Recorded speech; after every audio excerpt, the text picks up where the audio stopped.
days, and very interesting to sort of see what the result's going to be like in this evening, and kind of more what the takeaways are going to be. You know, I think for Dave Rennie, a lot of it is about getting through the game without any further injuries. Caleb Clark, you know, confirmed, and he is returning home. Nobody being called up just as of yet, because we are kind of into the last sort of 4 or 5 games.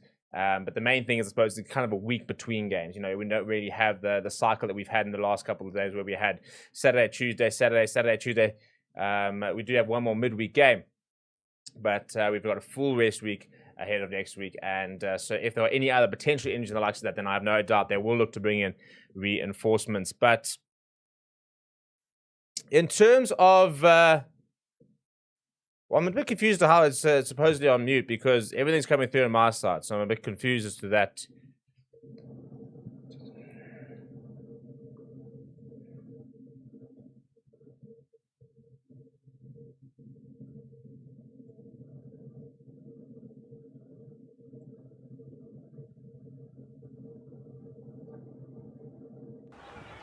The All Blacks stepping up their preparation ahead of the third match of rugby's greatest rivalry tour. The Bulls lie in wait, and Johan Ackerman has named a very strong side to take on the All Blacks on Saturday. Behind me, Ardie Savea has officially joined training, and we are expecting to see Richie Mwanga fly into the squad and join them tomorrow. We will see him in training tomorrow or not, still to be confirmed, but it has officially been added to the squad, and we will be able to sort of see when he might get an opportunity. At this stage, probably unlikely in the Ayers Park test, but potentially up against the Lions, what Dave Rennie said this morning. No signs of a couple of players at the moment. Haven't quite spotted him. Roy Gardner is nursing an injury. Will Jordan is out in training. Dave McKenzie as well. So positive news from the All Blacks point of view. It's a big test on Saturday against the Bulls. It's a physical side, and the big thing with the tour at the moment is trying to get through these games without getting too injured. So a lot that needs to go right for the All Blacks, and a lot that needs to go right for the Bulls if they are to get a victory. But the main thing for the All Blacks is to get through another 80 minutes without any injuries, and really start ramping up preparations. We are just over a week out from the first test. Dave Rennie playing his cards very close to his chest, as was Rassie Erasmus arguably against Argentina, so not too much we can read into the tour game so far. But what we saw on Tuesday was very much probably a skeleton of what the test squad's going to be. Dave Rennie confirming the side that will take to the field on Saturday will likely be very changed next week when he names his first test side. So reporting from Johannesburg, this has been Steve P on Forever Sports, and we'll bring you all the All Blacks build up, and well, as not build up, as we head into first of all the game this weekend, as well as the 4-match test series.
Yo. You never got that end at all, no? No, sorry, bud. Okay. Okay. Light. No, just distance, trying to get 40 and all that.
If we will put some on the side.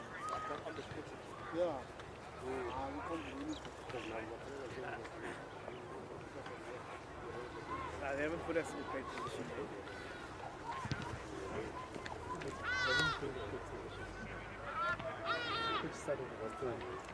Which shot? Yes. So looks like you guys have to do so now. This is you guys can't move from me.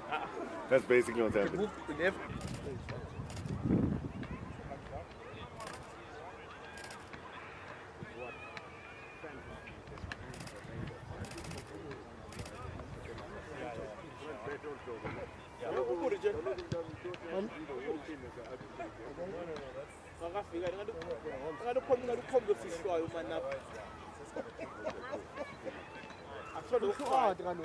Hard.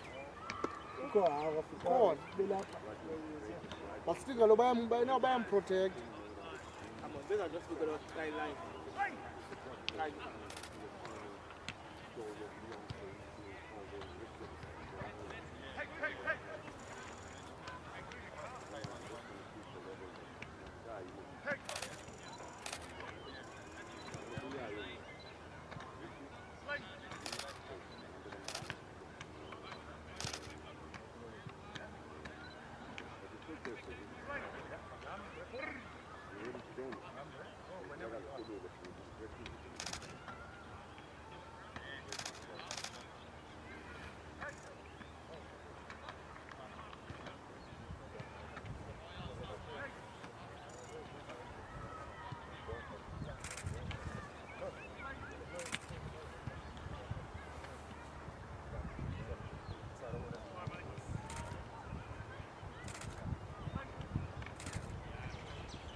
On the high school.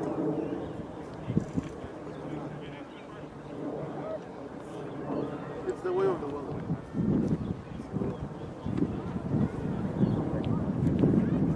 I remember, like, New Zealand gave us a proper touchline exercise. Yes.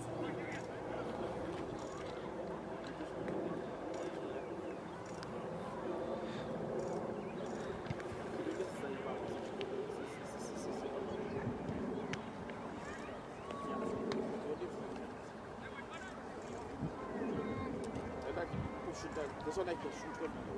They don't shoot it.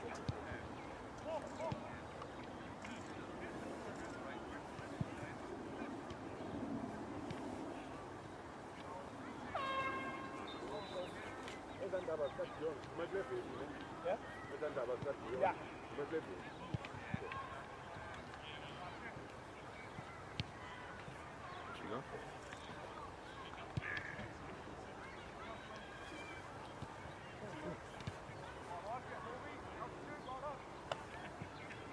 It's Joe. No, that's Spanish. I know it. I'm just gonna send it, but I know about.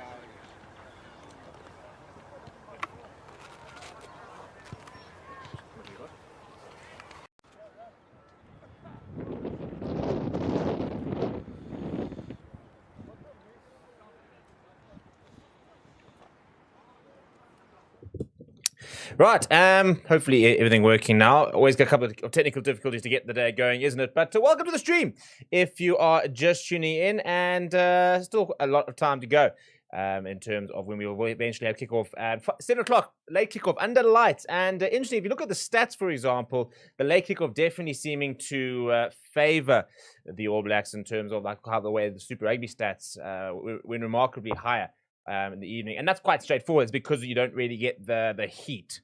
And the altitude sort of part becomes kind of is a little bit less of a factor when you play in the evening. So yeah, not that surprising to see that the stats do favor a late kickoff for the away side.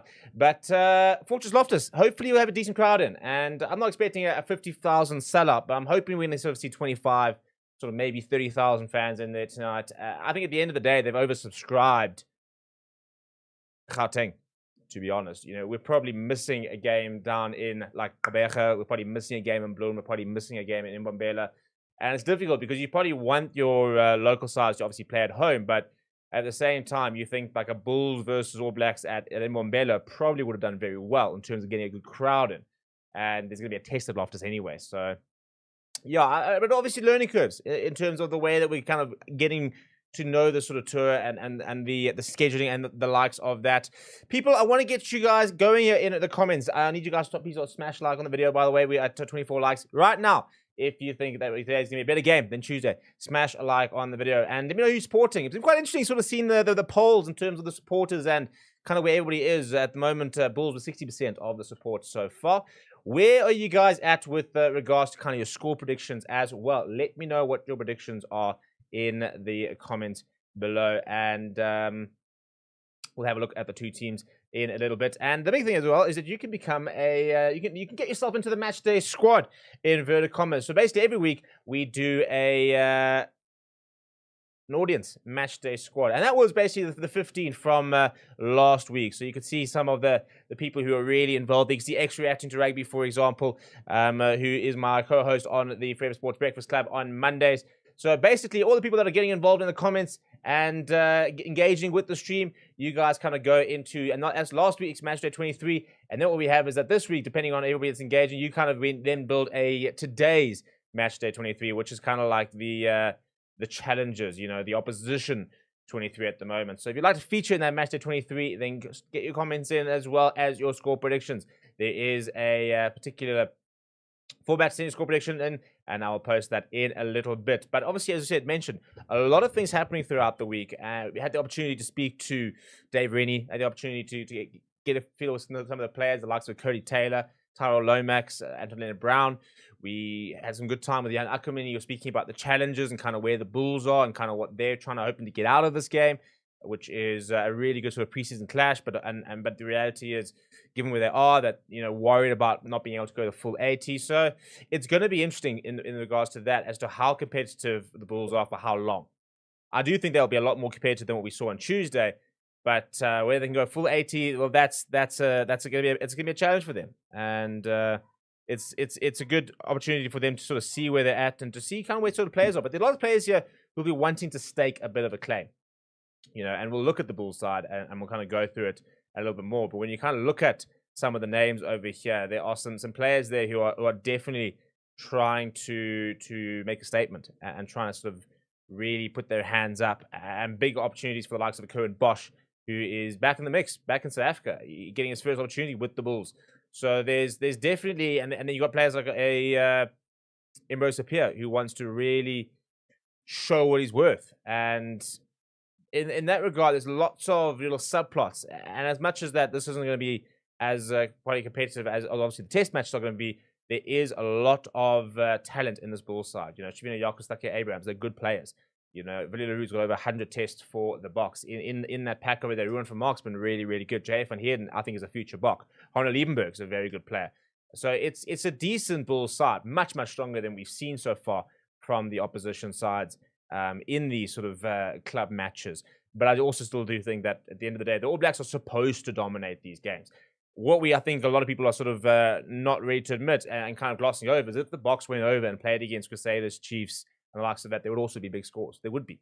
You know, at the end of the day, if you took all the Chiefs players out of the All Black squad right now, or all the All Blacks out of the Chiefs squad right now and played them against the Boks, it would be a big score. So, you know, to sit there and talk about, you know, how uncompetitive this is a little bit simplistic, to be honest. And yeah, but kickoff was at 7 o'clock, just after 7 o'clock, 10 past 7. To answer the question, Melvin, as you can see there, they've got a clock running down to it says 7 o'clock there. We have heard now that could be closer to 10 past 7. So we'll have to wait and see once we get closer to the time, because we are getting conflicting times over there. But let's have a look at exactly what's happening within the Bulls setup, as well as what Johan Ackerman has had to say, as well as that the likes of Marcel Coetzee has had to say. But get your score predictions in using this format. get your predictions in using the format. It's basically exclamation mark predict and then home score, away score. Home score dash away score. The brackets example, exclamation mark predict. What did I say it was going to be? I gotta see it over here. I said it's going to be 24-40. That was my prediction. So therefore, I would put in exclamation mark predict 24-40, and that puts you into a little leaderboard and gets your official predictions in. And if your prediction is the closest, you get some more points towards going into the community 23 and all the different community aspects of it. Also, very exciting, by the way, we are giving away tickets at half time to the test next week, and that is to all of the members of our Forever Sports Members Club. So if you would like to be eligible to win those tickets right now, go and join the Members Club and go and fill in a form on the community tab, which is got all the details for you to potentially win those tickets. We are giving them away at half time, so make sure that you do go and join that Members Club. We've got more giveaways to go throughout the Greatest Rivalry Tour. So yeah, go and join the Members Club.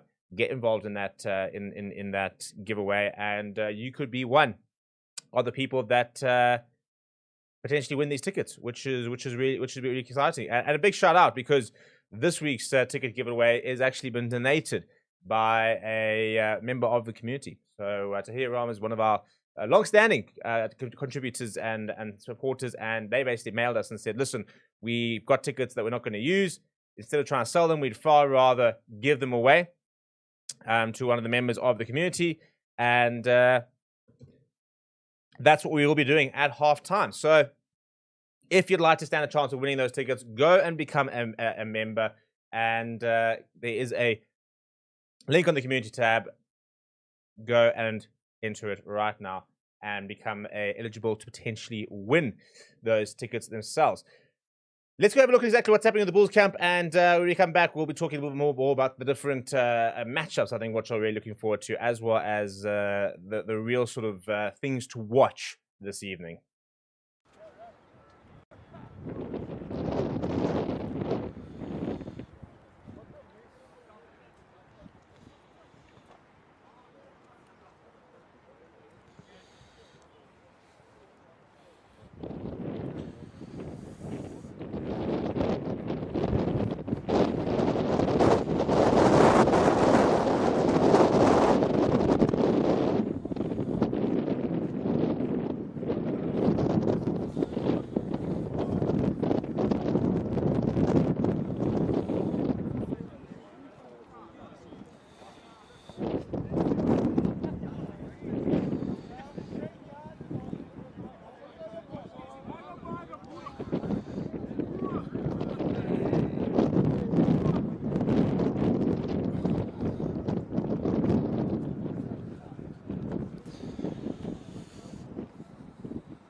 Forever Sports, Steve.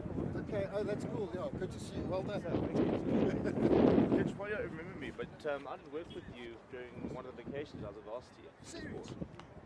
About 8 years ago. Oh, well done. Okay. Yeah. Right. And so where are you now? With myself. Is it going okay? Good for you, man. Out of Joburg. Yeah. Okay. So I was laughing at my brother because we went together, and got the first press release. Nice name. Yeah, we all move on and Yeah. stuff happens. Eh? Okay. And you enjoy the Bulls? Very much. Yeah, Nice seeing you change. yeah, a lot. It's been good. Okay. Did you make your first things? Don't you? Yeah, cool. Yeah. It's interesting world these days. We're pretty digital based, so it's fast paced. Yeah. Everything changes on a dime.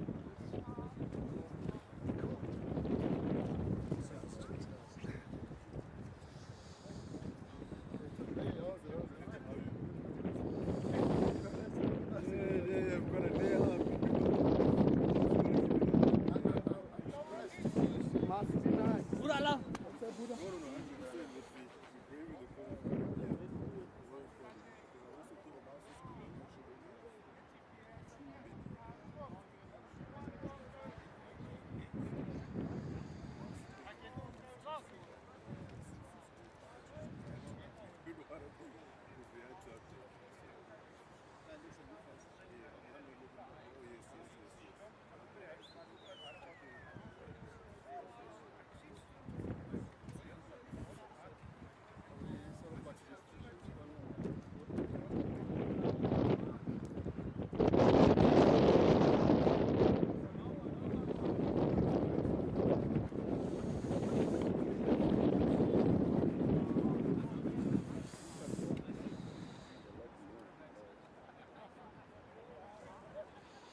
This is probably where it gets real, but when you come to trading and they tell you to go to the other side, and you can see the URC, go to the side. Where's the motivation? You can stand up later. Yeah. Stand up later.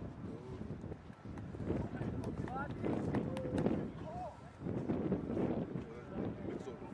Oh yeah, for sure, yes.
Bulls game. So if anyone's got any questions about that. Dave, what went into weighing up whether Richie was the right replacement for Billy? Yeah, look, we had a look at, from a midfield point of view, do we have enough cover? And obviously with Rico, we picked him as a winger who could cover centre. Imone is versatile, and as you saw on the weekend, played 15, but has played 13 as well. And so we feel we've got enough cover there. And by the time Richie arrives, the first 3 provincial games are gone, and we felt him coming in and immersing himself, getting his head around our structures and the detail within that, would be really beneficial. And he's a player who could and is good enough to apply pressure for selection at some stage. So, the thinking is that it wouldn't be in the first test, but he might get game time against the Lions to start pushing the claim then. Coach, do you have a plan for him coming in before this opportunity arrived? Like as where he played? Do we have a plan beyond the tour? Oh no, for the tour, but before he was officially able to come. Well, no, because we weren't able to bring him in. So, so that's our mindset had been, that what we had here was the group that we're going to use. It's tough on Billy, but we feel Richie's the logical replacement because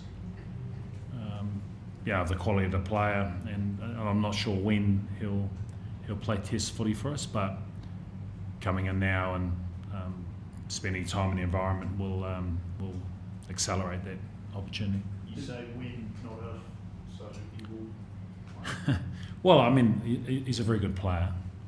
I'm not sure. We're really happy with how Ruben's been going, with our Damien, who we're predominantly using at 15 now, with Bowden, and even Josh, who'll get an opportunity on the weekend to start. So it's about creating depth in those positions, and Richie brings a lot of experience. So, as I mentioned in the press statement, he's going to have to earn the right.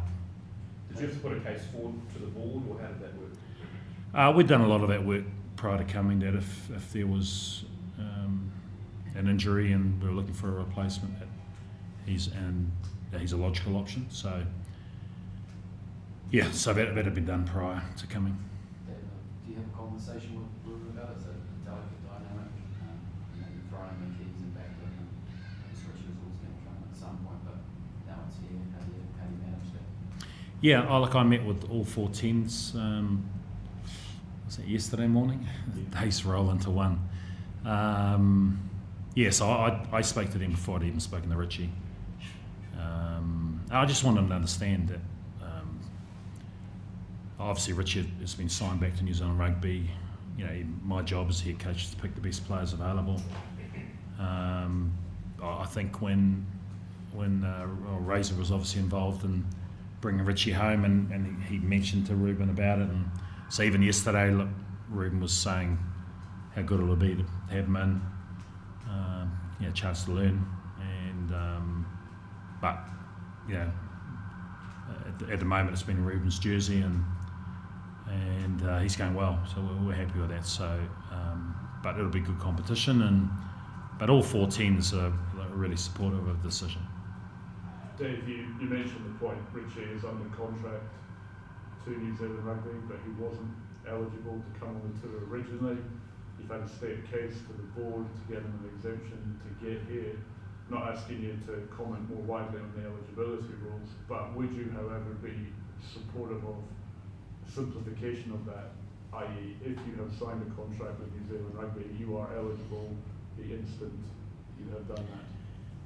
Yeah, that would make it easy. I think what they wanted was Richie to sign a 2-year deal. I guess he committed for 18 months, and if he'd signed for 2 years, then he would have been eligible from the start. So I guess all policies will be looked at over the next wee while, but that was the criteria we're dealing with.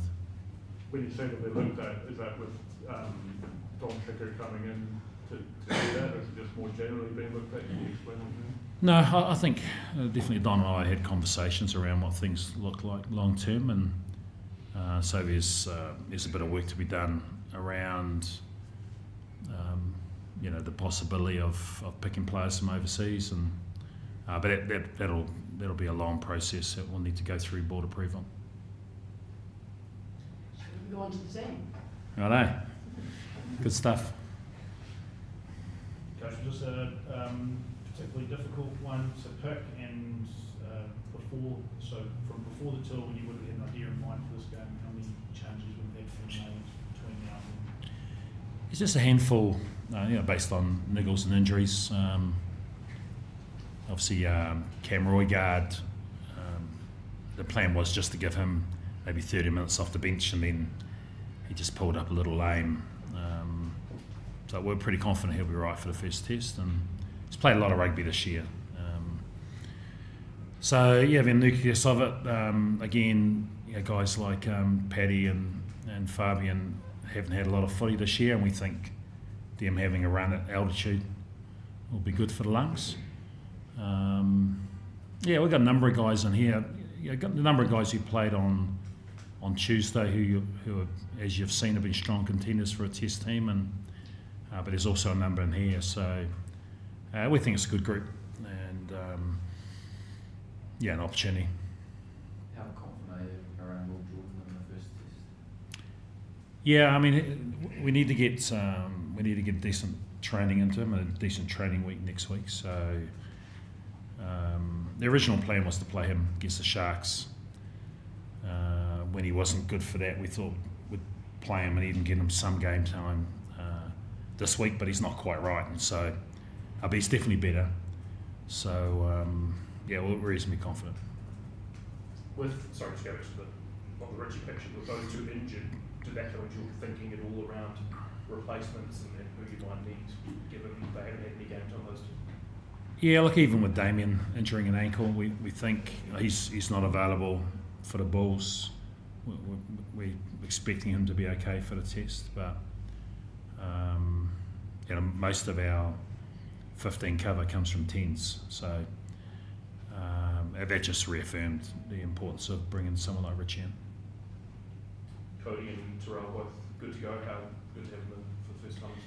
Yeah, and Xavier, his first run. So, I look really good. Obviously, pretty cool moment for Cody. He's named tour captain, and he's had to watch him on the sidelines the first couple of games. So, but he's worked really hard, and we're stoked for him. He's such a good man. I know that the team were really excited about him leading the group on Saturday, and he's physically he's ready to go. Most years, Super Rugby days, you have players coming to the high belt. There's probably a fair group that haven't had that experience. How do you adapt to it, I guess, and get ready for this run? I'll give him a little tickle up this afternoon. We're conscious that we've had a big couple of weeks, and so we'll work him today, but as opposed to the whole 44 working hard today, the guys that played on Tuesday will have a light run today, and we'll work them harder tomorrow, and vice versa for the group that's playing. So, but we need to get out there and get the boys to experience that. But we're a fit side, and so we'll back our conditioning. So it'll be good. Dave, Rico Ioane looks lean. He looked sharp when he played the other night. Do you have a sense that he's different sort of athlete and character now he's come home from Ireland? Yeah, I mean, I hadn't had much to do with Rico prior to him going, but he's been excellent since he's come in. He's been really excited, and he's dynamic with the ball in hand. Had a couple of issues maybe around high ball, which won't be such an issue as a midfielder. But he's contributing really well. He contributing well to our defence group, and so yeah, he's excited to be in, and having a player who's played as many tests as him, 90, brings a lot of experience as well. So no doubt he'll be trying to stake a claim for a test spot next week. Do you think he's got his head around being both a winger and a centre? Because previously he seemed pretty determined that he was only going to be a centre. Do you sense now he's accepted he's got to be both? I mean, versatility's handy on a tour like this. Primarily we brought him over with the thinking that he's a winger who could cover centre, and now he's probably going to be a centre. So I'm not sure. I mean, he's matured probably. He's had a bit of time in Leinster where he's played both. I think it's a bit like guys like D-Mac who you just want to play, and so if someone's going to play you at 10 or start you at 15, you'll take both of them. So I think he's just realistic that wherever the opportunity lies, he gets to play, he's happy. Hookers we've picked a few times to the break foot issues. How important do you get that right before the first test? Like we had a chat to the refs. We actually had a chat to them post game. It's just a frustrating part of the game, because I think when the referees are looking for break foot, I'm not sure they can see both hookers, and so it's I guess if you're looking at break foot, you're not necessarily seeing angles and elbows and all the other things that are pretty important to a stable scrum. So I think it's tough on the referees, and I'm not sure of the difference it's actually making. So I think the scrums all seem pretty stable during Six Nations, and there's been a lot more resets since the introduction or the re-emphasis on break foot. So I'm not sure where we're going to get to, but it's certainly frustrating, and we've had times where we feel the boys have got to break foot up and they're bringing it back at the appropriate time but getting pinged. So we'll keep talking with the officials about that. Dave, a chance for Josh Jacob to lead the side of 10. What are you hoping to see from him at Loftus? Just everything that we've seen from him at Super Rugby. He had an excellent season. I wouldn't have been surprised if he started at 10 in that final and Damien at 15 for the Chiefs. That's the sort of impact I think he'd had. And he's a confident kid. He's got a really good skill set. What I like about him is his ability to connect him behind, but understand based on pictures when it's on to go. And so, we just want him to be confident. He's got good players around him. He's got a lot of experience around him, and just get out and enjoy it. How close is the halfback call going to be to back up Cam Collar who game in Durban? How tough is that call going to be with the Cortez? That's good. It's good competition for places there. We did look at one stage using Leroy to cover halfback in this game, and it was more based on sharing the load and trying out a 6-2. We ended up changing our mind on that yesterday, based on the fact that without Cam playing, these 9's going to play a bit, and we may need to get KP on a little bit earlier to share the load for once we decide which halfback's going to back up. So it's good though. It's good competition. That's what we're looking for. We've got so much competition for places. You look at the loose forwards and locks. Some tough decisions. How many of those decisions are going to be answered on Saturday night? Yeah, a lot of them, I think. You always go into we've already got a group of guys in mind, but there's a number of spots where performances this weekend could tilt, our thinking. So it's really positive. Dave, with the team that you've picked for the Sharks and the one that you've picked for the Bulls, how close are you to locating what your match day 20 will look like next week? The side we're playing against the Bulls will be quite different to the first test team, but I think there'll be a number of guys against the Bulls who will back up again. So it'd be nice to have a full 7 days in preparation, and Yeah, well, we're getting closer. It's just, as I mentioned, there's a lot of competition for places, and so, you know, when we even you look at our wingers. There's some tough decisions there as well. So that's what you want. So job of the players playing this weekend is to apply pressure on us through performance. What did you make of the team that you had Ackerman selected? Just on paper, it looks a bit stronger than what the Sharks had put up, when roughly closer to what the Stormers had. Yeah, I wouldn't say it's stronger than the Sharks game. Yeah, so, you know, our mindset was we're going to share the load in those first 3 games and provide opportunities for players. And a number of these guys haven't played a huge amount of rugby lately, and hence the reason they've played in the first and third game to give them an opportunity. So, yeah, we think it's a really good side. We thought it was a good side the last couple of games as well. I mean, you spoke about just getting some high quality into the lines.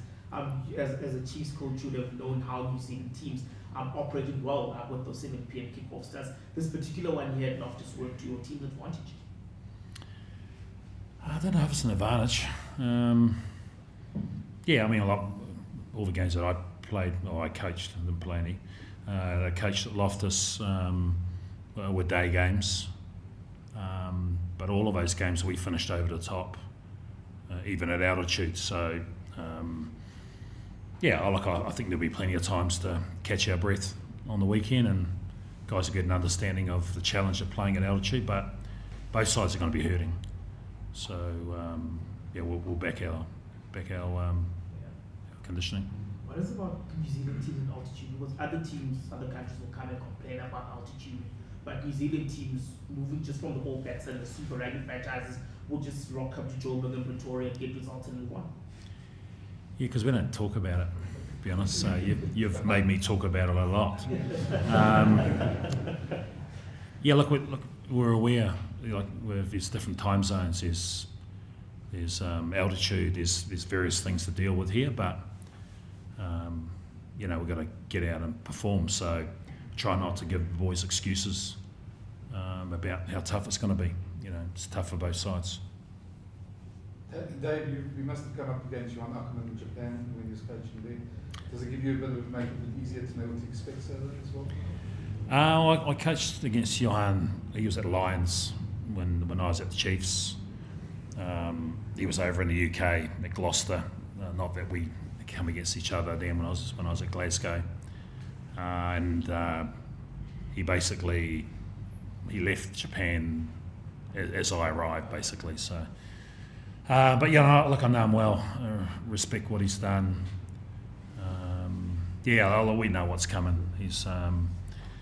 So he's got a tough forward pack, but they do have a mindset where they're prepared to play, and a little bit more than the 2 sides we've faced so far. So they'll still kick a lot, and they'll still challenge us, but they will play if they get an opportunity. When does Ali arrive, Dave? He arrived yesterday, so he beat us here. He settled in well. He'll be on light duties today based on the travel. But yeah, good to have the skipper back in. That all done? Yeah, good. Excellent. Cool. Thanks, guys. Can I call the phone? Yeah, go for it. Coach, ideally, what would you want from this game? What do you want to see? Because obviously you have a few experienced guys like Marcel and Kerwin and those, but also maybe a few youngsters there in the team. What realistically do you want from this team, from this game? And then second question, what have you learned from the Stormers game against Storm? I think, to be honest, it's a great occasion, but we will definitely be a little bit underprepared and from where we want to be. Obviously, we're building up to the URC, and that's still a few weeks away, so we don't want to peak now. So therefore, I think we're trying some new stuff, and we're trying to expand on our game from last season. So if we can see some of those signs, that will be probably the first thing. It will be a tough ask to play against the international side for 80 minutes. It's again, like I say, it's not to use an excuse, but the fact that we went to the final, we had less time to prepare than the other franchises, and therefore there's few things we did tweak and implemented. This will be a massive test because you're gonna do it not against in a warm-up game against somebody where you can trial and error. You do it against the best side, one of the best sides in the world, and if you get it wrong, they can probably punish you. But that's why we just want to embrace the occasion and embrace the this. And then I think what we learned from the Stormers is that you can build a bit of pressure on the All Blacks, but saying that is that they still finding probably. I think when you look at the series they played against Italy and Ireland and those guys, I think they found a combination that they feel work. But I think Dave Rennie is trying to just see, who else can push for Test jersey. So maybe they're a little bit individualistic at the moment where they're fighting for those spots.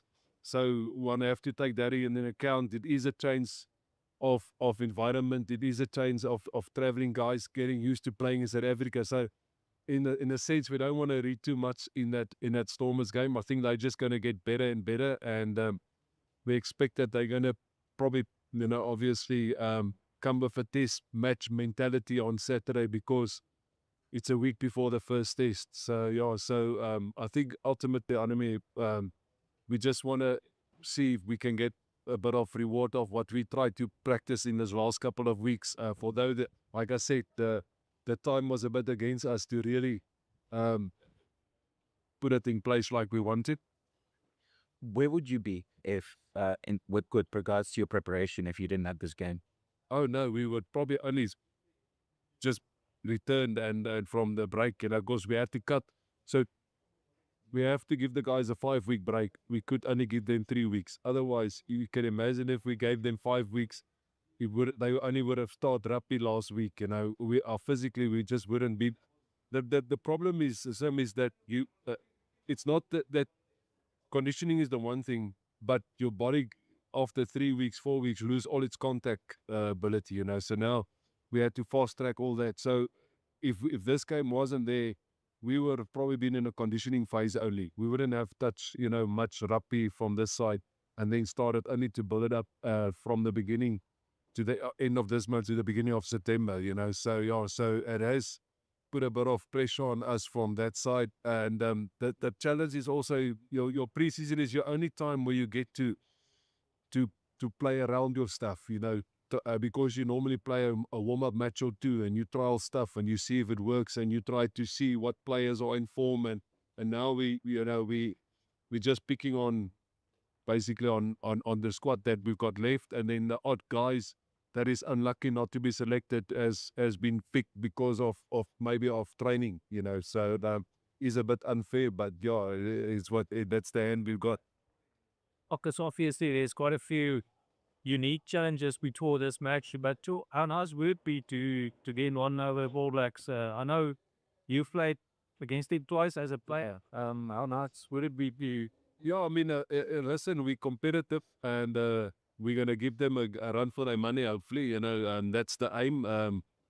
We don't want to make it easy, so even though, they probably, from a rugby point of view, more rugby, battle hardened, we're going to give it a bash, and we still believe if we do the things well, we can upset them and push them all the way. But I mean, it's a great privilege. It's a great privilege to play against the All Blacks in any format. If it is for the Barbarians, if it is for South Africa, if it is for the Vodacom Bulls, and this is an occasion that a lot of the players will remember for always. So it's obviously fond memories for me that played a lot in New Zealand, either Super Rugby or the test match that I played there. But it's also a bit of a sad reminder, because the one thing I will always think about is what if I didn't get injured in my 4th test a week before they played their last 3-match test series in '96. I got injured. And, I knew that's the last time the All Blacks toured South Africa, and we wanted to play in that, and then I got injured. And now the Springboks is on the verge of making history again, playing in a test match series. So it's a great privilege. So yeah, it's great to have the All Blacks in South Africa. and it's a great challenge for these players. Just at that point, which game did you get injured? I got again on Bloemfontein against Australia. It was part of the Tri Nations, so we finished that, and then they stayed behind. The All Blacks would have coming for that last 3-match test series. Yeah. And I mean, does stuff like that factor in, like missing out and you coaching against them now? Does it factor into your thinking, say, looking at this game? Yeah, I mean, I think, obviously it's different for the players that, for me, thinking about what I missed out and now they're on the verge. Hopefully the players will realize what great opportunity this is. But it's not about me now, it's about them and the opportunity they get. But, it's hopefully they will grab this opportunity and always have it in the memory bank, because it is stuff that you reflect on, and even more so for the Springboks, because it's if you play this test series, there's no guarantees you're going to be in the next one, when they come back to South Africa again. So it is a great privilege. Coach, in terms of how the squad shaping up, obviously quite new faces, in terms of injuries, what sort of squad can we sort of expect to see on Thursday? Are we going to kind of see as strong as you kind of can go, or we are extra young? No, we're going to go as strong as we can, barring the Springboks that's not available, and Akker van der Merwe who's injured, and Sebastian de Klerk that's injured. All the other names that's available will play. So even the new guys that joined us, obviously there's still a few guys that must come, like Luan and Sangu and Dylan Mark, but they with their Currie Cup teams and so on. So, but in all the other names and, the regulars like Harold Foster and Stedman Khans and those guys will be out there. You would have mentioned you guys, the so current area, how they all settled in? No, great. I think the outstanding thing is how they adapted to us. They came in and just slotted in so amazingly. Just the character of the people they are, Takir, Hanru, Kerwin, all of them, they just slotted in, and they've already contributed, even though they haven't played. Just the way they deal with the players, just the way they contribute on the field is amazing. It's just on the box, no other, apart from Emira's Papier that's released earlier, no other box will release to. No, it doesn't look like it. Obviously, again, we are a bit in the challenge at hooker with Akker out. But it seems to me they're hanging on to all the hookers. I saw Ambrose running on his own. Is he got a niggle or is he fine? No, we just swapped in. So we try to split the volume between the starting and the bench. So they know they have to swap in after certain minutes. Coach, thank you. Oh, sorry. What did you have to do differently to try and sort of fit this match in terms of your? No, Sim, it's just simple. We came in and we did our testing, and then straight after testing we went, with the ball in hand. We had to start with our principles, and we have to start with for 1 week and mix and match the conditioning in there. Where normally your first 2-3 weeks you just hardly touch a rugby ball. You just basically build the foundation, and we had to almost skip that part and go straight in week 2 with the ball in hand and start putting structure in place and so on. So that's basically just forced you to get more a rugby mind ahead on, or quite earlier, where if you got 12 weeks, you build it up slowly, So that's the only challenge. And like I said, there's no replacement for game fitness, and obviously we haven't played a game until Saturday, so that's going to be the challenge. But I said to the players, and we could see it with the Stormers. I think the Stormers were all the way in the fight, and then 1 or 2 maybe moments where the fatigue kicked in cost them. So I think they were in the same scenario, and I said to them, if we can tick the boxes, we're happy. If it is 80 minutes, great. If it is 50 minutes, that we really do what we try to implement, that's great. But I'm just looking forward to the challenge, and hopefully the most important thing, is obviously the privilege, and the occasion is massive. But after the 80 minutes, that we got no injuries. Our coach, you must be very happy with the performance of Cameron on Saturday. Yeah, no, I How think pleasing was that? yeah. No, I mean Cameron's. We could see that at the end of the URC how he started to play better and better, and that's why I think he will just get better, especially playing at that level again. Bring a lot of confidence to the way he performed, and I think all the Vodacom Bulls players were good, but obviously Cammy had one of his best games. Sorry. Now, just lastly, did he need to pull up some guys from the Curry Cup squad for your 23? Yeah, at the moment it's our hooker, so he's with us, John Ray Skuman, and then we've all our backup guys is from the Curry Cup, so they will warm up with us. Our third Lucet, of third 9, of 10. So they all will warm up, and they got the detail that if somebody is not available, they will slot in. So here's a few Curry Cup guys that is involved. One playing, but others are just on covering. The more we talk about altitude, the more these teams come here and make it look like it doesn't exist. So I probably need to choose my words carefully about the next question. Obviously, it's this All Blacks' first game at altitude, which is probably the game that sets up everything in terms of the tests next weekend.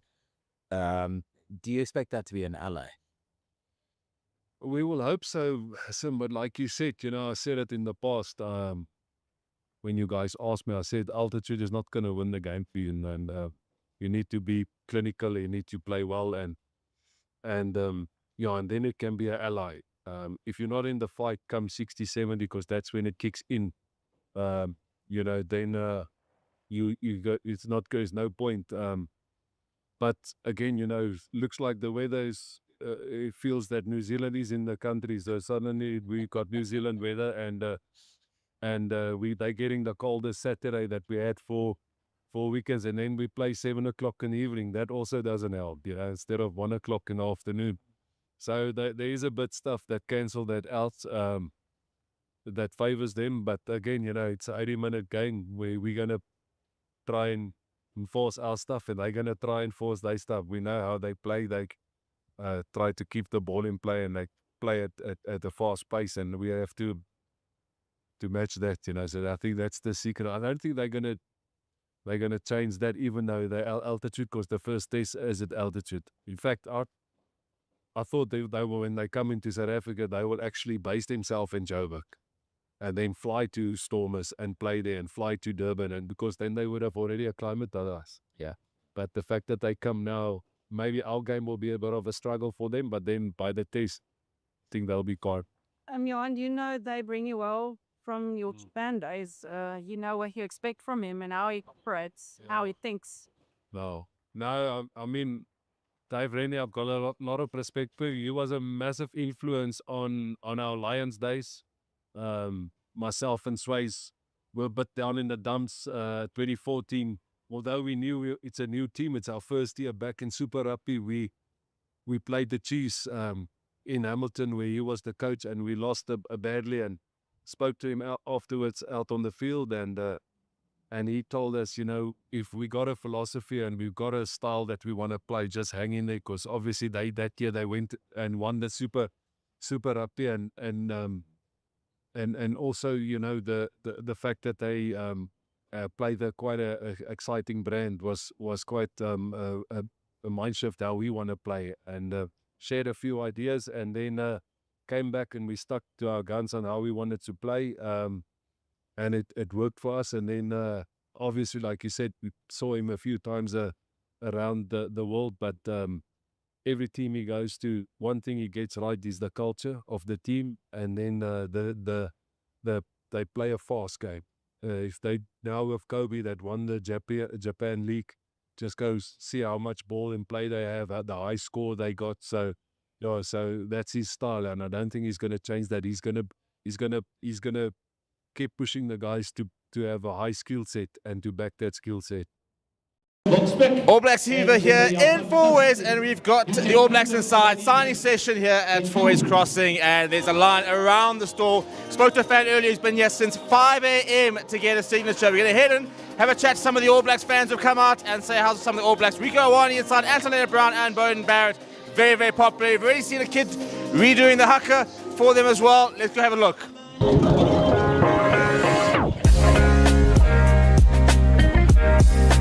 So the line basically starting from all the way here, all the way around to the back over there, and World Cup finalist Bowden Barrett, Anthony Brown starting this weekend, someone who's pushing a really big cause for selection, and Rico Wani back to centre, by the way, in a bit of team news, but very popular at the moment. Maybe not quite the reception they got at Cape Town, but still plenty of All Blacks fans. We're going to try and get some score predictions for the Bulls game tomorrow and see what we reckon is actually going to happen in the test itself. What's your name? Grant. And the kids here? Marvin. William. And you guys all Black supporters? Yeah, So you come the 22nd of August, you're supporting the All Blacks, not the Box here, hey? Yeah, Supporting the All Blacks. And how are we feeling about the game against the Bulls tomorrow? A bit of a stronger team? Are we starting to get a bit nervous ahead of the tour? Look, since they started against the Stormers and the Sharks, I think the team that is selected for tomorrow, it's quite a little bit newer guys. Yeah. But there was a stronger team against the Sharks. But I think the All Blacks will still win. And then the test series, 4 tests. How are we feeling? To be honest with you, we're hoping to take all 3 in South Africa. All three. And you two agree with that? You're going to win all 3 matches? Yeah. Do you have any score predictions for the first test against the Box? First test, it's Ellis Park. I think it's going to go 28-14. 28-14. You guys? 32-16. 32-16? 64-28. 64-28. Well, it's going to be an exciting game if we do have that. So I like where your head's at. Guys, enjoy it. Thanks so much. And I won't say best of luck because we're supporting the Box, but enjoy the tour. Okay. No. Bowden, how's the tour sitting in? Obviously had a bit of a round on Tuesday. Artie back in camp. How are things all feeling? Yeah, tour's going well, thanks. It's been rather busy moving around the country, and it's been enjoyable, and we've been working hard. So test footy's just around the corner. Obviously got the game against the Bulls tomorrow, which will be a good one at Loftus. So there's plenty to look forward to.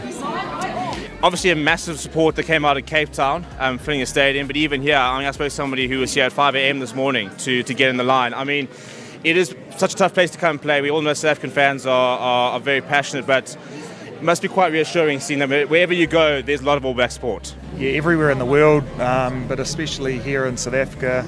You mentioned Cape Town. It's pretty cool.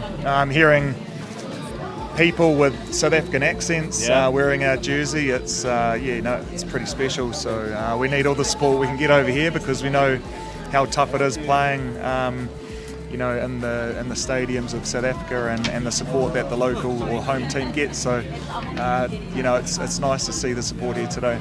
And then obviously we're about just over a week from the first test. I think all the fans at the moment, on both sides, cautiously optimistic. What is the Bok challenge and what's going to be the big sort of challenge for you guys coming into that first test in the series?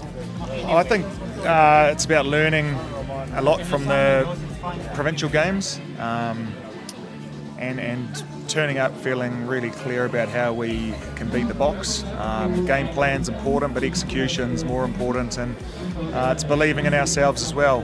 Going out there, being fearless, and emptying the tank essentially. So, Test rugby's different. It's exciting. Doesn't get any better than playing the Box at home. Brilliant. Cool. Well, thank you much. Good luck and enjoy the series. Thank you. Cheers.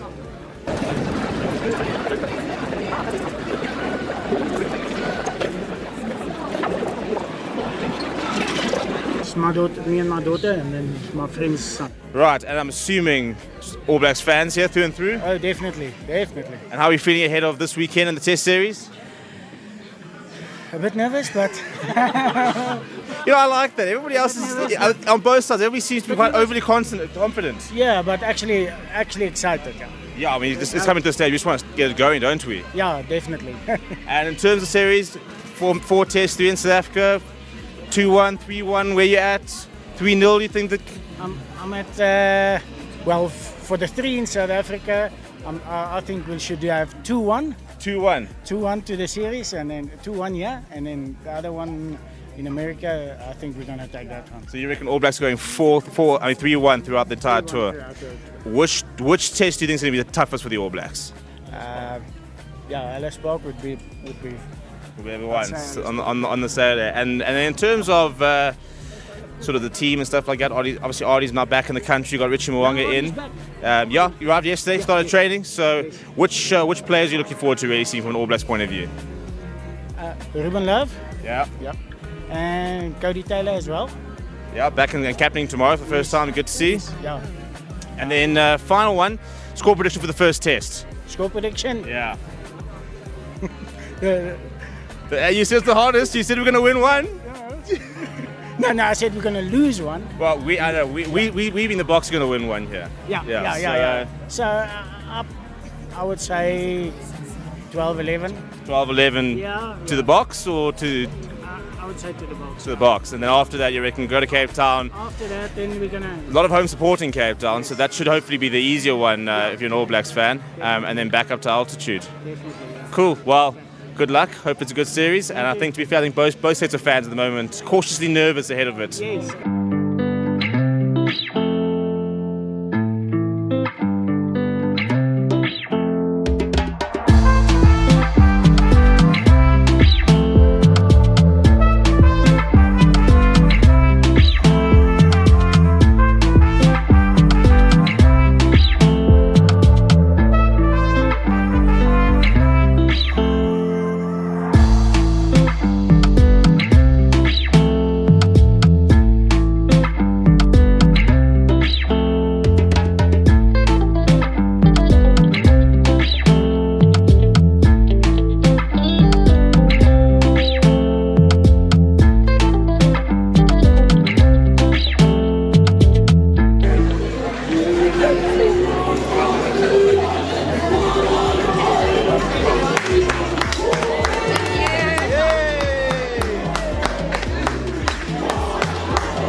Is he all good? Yes, doing.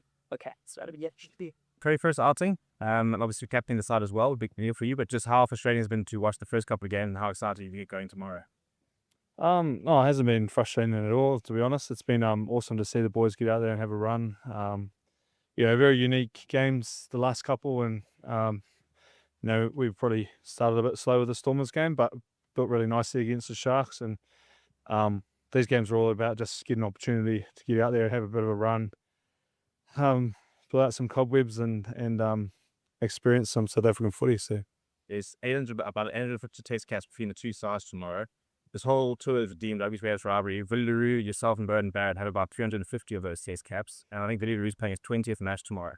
So why not be a box versus All Blacks? How cool can you have to play against something like him that you guys come up against so many times in the last decade, really? yeah, it's nice to see him named, and he's got a ton of experience, like you say, and played him many a times and for our national teams, and it's been a long time since we played for the Super Rugby, or he's played for his club team back in Super Rugby. We probably went up against each other, but he's a great man off the field, and he's a great leader on it. So it'd be cool to go up against him. Cody, what are you expecting from the boys tomorrow? I mean, they've got two Springbok players now called up that form part of the bench. What are you expecting? Just another physical game like we've had the last two. South Africa, big boys up front. They back the set piece. They back their kicking game, and when they get what they want, they can open you up. So physically, it's going to be very demanding up front. Scrum, all that. South Africa pride themselves on it, right from the national team to their club side. So we've got to turn up. How much of a loss is it having McKenty in the squad? You see two Zinti. Yeah, I'm not sure where Damo's at the moment in terms of his injury. I know he's done something to his ankle, but I'm pretty sure he wasn't going to be playing in this game regardless. So it gives him a chance to rest what is a bit of a niggle, and hopefully he's right for the test. You guys little come from a big win against the Sharks. How's the confidence going into the Bulls match this weekend? Good. I think the boys that played really well. You know, it took a while to get into that game, but once they did, they played some great rugby, and there's new combinations tomorrow, so it's a chance for us to play together, get out there, and we're expecting a tough Bulls side, so it's not going to be easy. Cody, also must be quite nice to have Artie back in the camp. Yeah, it's cool. He's our skip. You know, he holds a lot of mana in the group, and to have him back and a leader like him, I know he's pretty keen to get back out there on the rugby field. So I'm sure he's going to do his part next week and get back into it. Cody, obviously it's your first run up tomorrow, but the guys have had a taste of pretty much all the conditions that South Africa has to offer on this tour so far. How do you think that stands the squad as a whole in preparation for the games against the Boks? Yeah, well, the Sharks, you know, it was a bit wet. I think for most of the game there was actually no rain. It was probably just the conditions of the pitch, you know, a bit wet and the ball sort of stopping when it was kicked through and that. But that's great for us, you know. We're expecting, you know, the aerial battle to be right up there for these club games as well as the test. So it gives a chance to experience that in all conditions. And hopefully tomorrow's a bit like this and blue skies, and well, it'll be dark, but it'll be dry hopefully. And just in terms of the larger squad, I mean, a lot of these guys are probably touring in a New Zealand capacity for the first time or haven't really done it before. How important is that for them, the new guys coming in, to have this kind of experience overseas? Yeah, we've talked about it's opportunity to experience what it's like playing South African teams. Yeah, no disrespect, a lot of general themes among the club teams and their South African national side. So for them to feel the physicality of what it's going to be like, and then it's going to be even a step up come test time. But that, and also just being able to experience South Africa, you know, it's this place that we love to come. It's totally different to back home, and it's a special place, and you can tell that you guys love your rugby. One of your players has just signed for State Big Bonds. He's just how big of a loss is that for T? I'm not even aware of this. So. Who is it? Who's Who's the player? Oh, Sev. Yeah.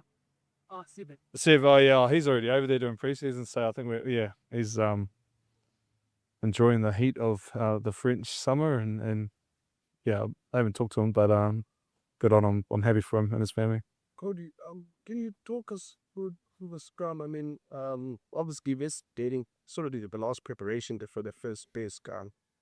How important is it for you guys to sort of make sure you fine tune whatever you need to fine tune this up in the scrum before the first test? I think we've still got a lot of work to do, but we are building nicely. I think we built nicely in that Sharks game. We're under no illusion that South Africa's going to be a whole nother level, and as All Blacks we pride ourselves in our scrum too, but South Africa have earned the right to probably be the most dominant scrum in the world at the moment. So we just got to keep chipping away, keep working on combinations, and I think we'll be right once we get into the test. Very sticking with the scrum, there's been a lot of talk about sort of the break foot and the changes of laws and the likes of that. As a hooker, how difficult is it to adjust? And is it one of those things that's just going to take away of time? And how useful are these games to be able to get in a picture of what you do and how the referees interpret this? Yes, it's been, I suppose, frustrating at times, but the refs have obviously been told one thing, and they want to see a break foot to I suppose take pressure off the actual loading through the neck and stuff. From experience, actual loading hasn't changed whether there's a break foot or not. And it's just about consistency, I think, knowing what the refs want for a consistent picture for us to be able to have a break foot, but then still give our foot back and be in a safe position to scrum. Cody, just there's been a lot of talk about slowing down the game, playing quickly, teams playing together straight and so forth. What's your take on that in terms of you guys wanting to sort of quickly play quick and while South African oppositions sort of want to slow things down, and you have scrums, set piece, and so forth. Yeah, it's just something that we're well aware of. The game is a lot slower. I think we do want to play fast. There's no hiding from that, and there's no hiding from the opposite either. So, like again, that probably falls back on the referees, and you don't want the game to be sped up if there's a genuine injury. But I think for the sake of rugby, you want it to be an entertaining game and play some footy and not slow it down, and we're doing the game justice as well. We're doing justice for our fans, so that's sort of the brand we want to play, and we'll just have to manage it accordingly, and there's been a lot of talk about that. Brilliant. We'll wrap it up there. Thank you all. Can you strategize to try and compensate for that lack of match fitness and sharpness? Not really, because I mean, obviously, you're going to have the ball for parts of the game, and then you're going to be without the ball, and that's when the All Blacks will really dictate the tempo of the game, and unfortunately, we just have to live with that, So, how long we're going to be able to do that? That's the challenge. But saying that, we're going to put our own little goals into place. It is early in the preseason, like I said, we had to fast track everything, but we want to see certain things that we've practiced on, and if we can do that and do it against one of the best teams in the world, that will give us a great foundation to work from. Yes, we want to. Obviously, if we can win, we'll win. That's the nature of the game we're in. But what I'm saying is, if we can walk away and say, okay, this is the things we work on. This worked and this didn't work, and how can we adjust that and tweak that before the URC start? That's probably the biggest focus, is to try and do the stuff that we want to see, and then we respect the All Blacks that they're gonna try to enforce their game on us, and we'll see how far we can stay with them. You guys happy? Okay, Cobus, Marcus, Jay van Heerden, 5, hy het met ons weet allemaal oor hoe PS Sport, een baie lekker wedstrijd vir hulle om ons step op te maak, bewys dat hulle volop kan oorvat. Wat is jou denkrichting vorentoe, wat Roan en Cobus 4 slotte gaan wees, maar die manne die top 5 slotte gaan wees? Ja, dit was die denkrichting. Ons sit met 2 jong manne wat ons hopelik vir lankie kan hê, en hulle kan nou vir ons wys dat hulle kan die mantel oorvat by Roan. En jy's reg, Kobus, die All Blacks het nou in al 2 wedstryde gewys, en ook as jy die vorige toetse gekyk het, hulle voorspelerspel is baie goed, en veral hulle lynstaan, hulle sit hier onder baie druk in die lynstaan, so dit gaan 'n wonderlike toets wees vir Jeff en dan vir Reinhard. Ons weet nou nie of hy op 5 of 4 opgaan nie, en soos jy reg sê, as Kobus nou terug is, dan het ouens, en die seisoen is lank, so jy weet, hoe dit gaan uitwerk, gaan dit 'n kombinasie wees van Kobus, Roan en Jeff, of gaan dit Kobus, Roan en Reinhard wees, of Reinhard en Kobus, en jy weet, daai ding sal ons nog uitklaar, want ons, jy kom nie deur die hele seisoen met net een kombinasie nie. En ons wil obviously ouens, ek weet, ek wil hê die ouens moet verstaan, hulle moet die try verdien en hard werk vir die try, sodat daar gaan lekker kompetisie wees. Maar hopelik, ja, is hulle almal gesond en kan ons dit gebruik tot ons voordeel. All right, thanks. We've had questions from the floor. We'll go on right now. Nathan, you're welcome to ask a question. Thank you very much, Clint. Good day, Coach. Coach, just from the All Blacks news, it was reported that, well, it was confirmed that Richie Mo'unga has joined the squad and possibly might go up against the Bulls. I mean, what do you make of the acquisition for Richie Mo'unga to join the All Blacks and possibly play up against the Bulls? Hi, Nathan. Yeah, I mean, obviously, I think he is probably the best fly off in New Zealand, in my view. So, won't be surprised if we do see him play on Saturday. I'm not sure when he's flying in. I heard only today or tomorrow. So, if he will play, I don't know if they will risk him so quickly after a flight. but nothing is impossible, and he will make a huge difference because of his attacking mindset and his skill set. I think I've actually watched his return game for the NPC, and he scored the winning try in that game. Out of nothing, you know. So I watched him in Japan when I was there, and he basically won, won the one final for Toshiba by himself. You know, scoring tries, kicking post, to dominate the game with his foot and his passing and his skill set. So I think he's, in my view, with Ruben Love, definitely the two best fly-offs New Zealand got. And it's obviously they replaced the centre, so they must have enough depth on centre. That's the only thing that only they will know, but a quality player. All right. Ken, give us your first one. He's on mute. Ken. Ken, are you there?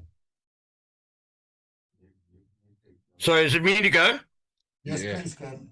Sorry, just struggling to hear you guys. Thanks, Clinton. How's it going?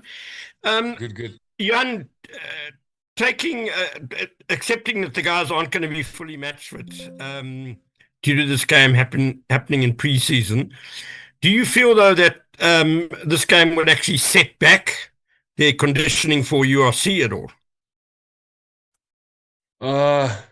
Yes, again, it's a difficult one to say because it's not where we want it to be. You know, we didn't want to be almost playing a game now. We still wanted to be in our conditioning phase and building up our skill set, and only be in a match conditioning at the starting of September.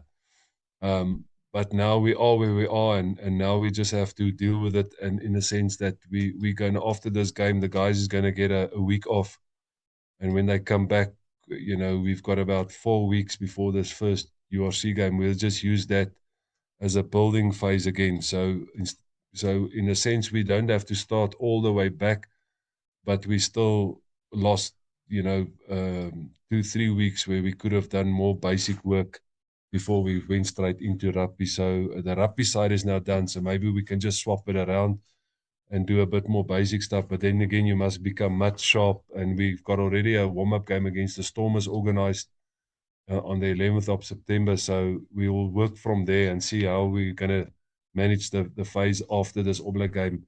The reality is I need to look after the players as well. It's going to be a long season, and that they should have had 5 weeks off, and I only gave them 3 weeks off. So that's why they're getting this week. And then there's other weeks where we are going to accommodate them as the season goes. So it's just to have that balancing act. But hopefully we'll be fine when the URC start and ready to go. Thanks, Ken. Any more questions?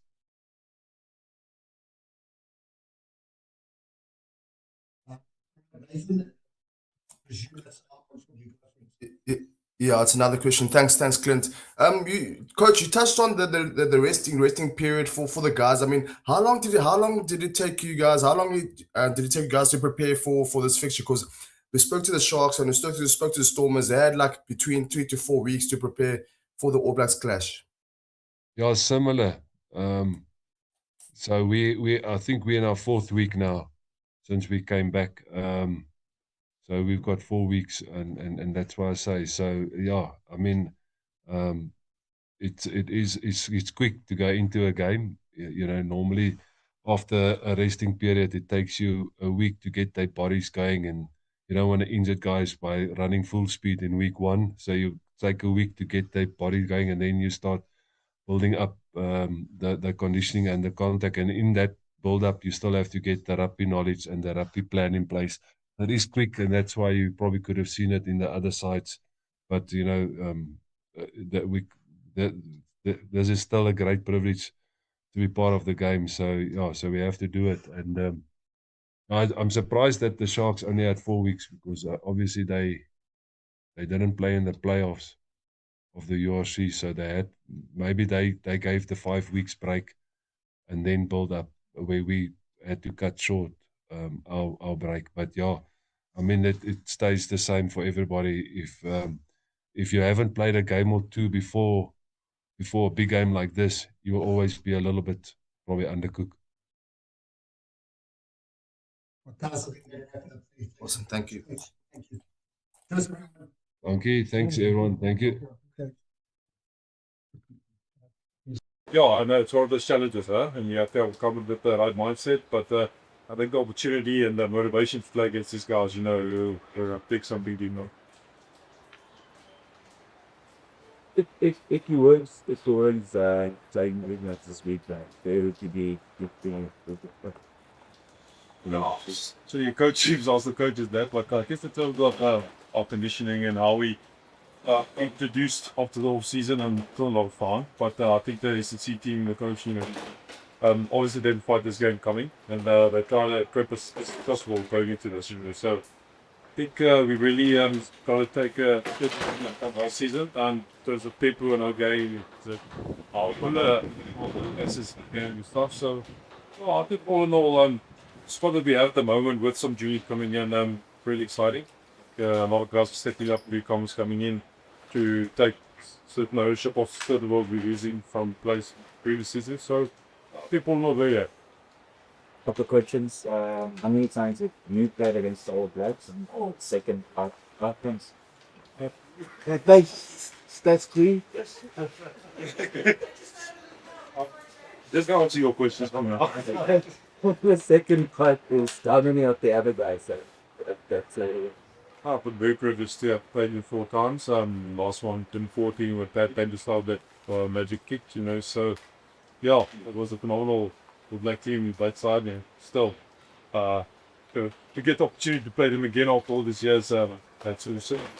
And just see the positive youngsters' faces when a game coming in this weekend is another edge to it. They're excited, The reality is not everybody's going to get that opportunity, maybe at international level, but this is a great opportunity for the guys to really exert themselves and measure themselves where they want to go, and we keep trying to. You do say opportunity to the younger players is such a quick moment to maybe show the coaches they are really scoring towards speed to start up.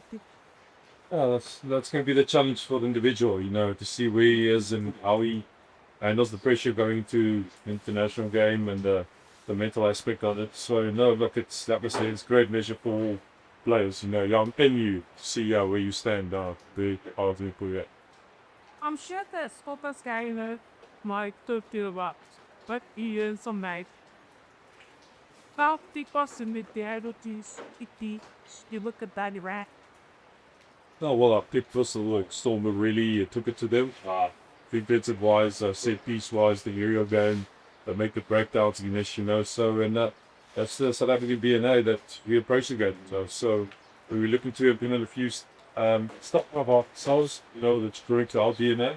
But each in this out there, very top high, and we stood the ground, and we have to return to go against the side because once our player been the international side, they'll punish you. That's what they're really playing. So we game ready. Besides the transfer, the team was good. 67 kan thuis live en vrij van. Toen laten ze deze bij rol. Hij lijsting dat is van en zelf op de. Nee, dit is plus voor dat mis. Maar ja, natuurlijk gaan we respond in de je weet dat wat is de beste respond. Al je Holden, Pilk en beste lekker weer puur. En ik alles spelen, maar ja, sport thuis nou dat is al legendarische militaire penalties kunnen. Als het steeds de 30 wijze spot in orde, zo nou je beste richting je. Hij bereidt het idee voor je altijd te staan en toch natuurlijk later is ja, ik denk dit Rocky jongen is kan al die laatste keer wees so dit gaat het met 'n nederig gehad en ek kan dit inneem en ja, net wat tevore jou dan teen die last en speel al die blokke vaste.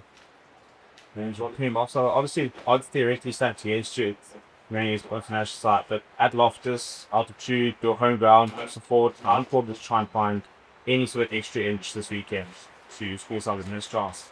Oh no, I think we'll playing against All Blacks international, the second best team in the world, don't really need that. Just the motivation about itself, you know, that how. I think with the fans that are really getting behind it, the players valuing around this are a great occasion, and then, yeah, we're back.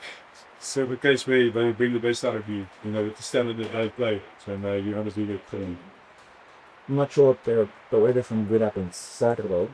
Aqui. I mean, a lot of the problem here, is like whether like this is you're better than level, like not but the about so old about. Do you think that you play a pipe and race on the so that you play? Oh, I keep getting rid of say this slap and then but still the best they bring in they do it to the inside and the bit so they I'm not able to spread out very really you see as well. We used to travel to Ireland, let's go there, the commands of college, you know. So no, like you said, the biggest thing that we want to get out of it is just what we're preparing this with what do we want to engage from going into the DLC, you know, keep in and set and fluid area now. What's it like that the warm up there and to see you know, so like you sort of play these No, look, I think the occasion itself, it's awesome. Used to play clock games and stuff, and not got this definitely a new level, you know, so the mindset has to be really come out. And how are your guys like the 100, like 2 and 50? How they pick it in? No, I think they really set it in well. I think brings in a lot of experience, complex. He's in kingship. Bill's got a new energy on it. You know, you can see how he matured. I think because the year before, he's come down, he's taken the ownership, he's started. He's really took that on board. We could see his credential. He has to prove or going to prove, and we had world value around it. Taki really bringing a lot of expected and the back having no sooner. Yeah, it would be a good vision if we didn't. Maybe a book. Of course, good to see so TV. One year last on that better. A little bit of inspiration, but yeah, the occasion is just really play and 90 minutes game. Enjoy the moments. You never know each you lost.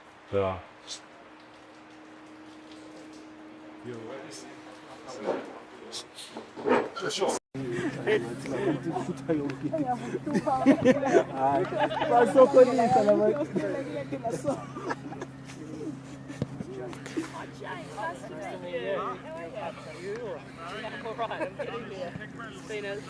the snotty nose.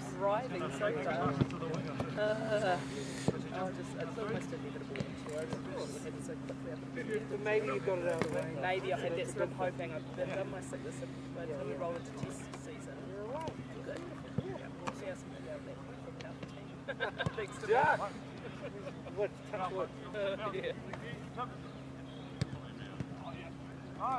For the purposes of what you're doing, you can do either side.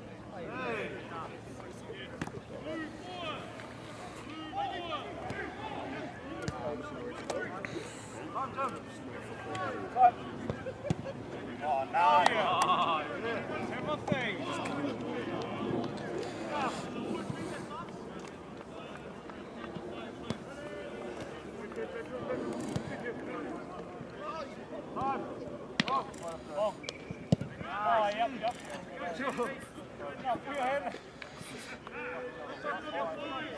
Banana. Brent doesn't want it to go up.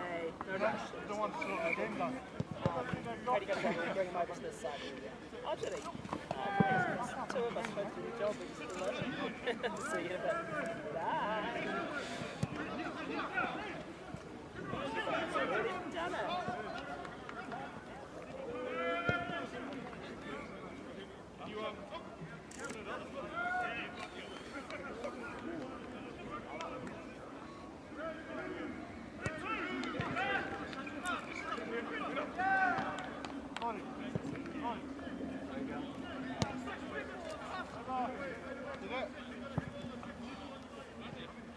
Where you want it? Oh, yeah, that's right. Hey. Yeah?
There's nothing that's done.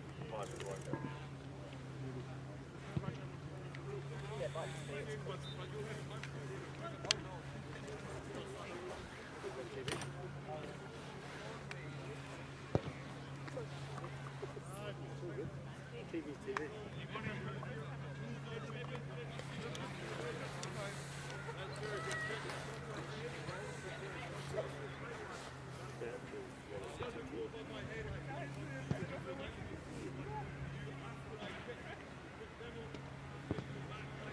Someone was back. Someone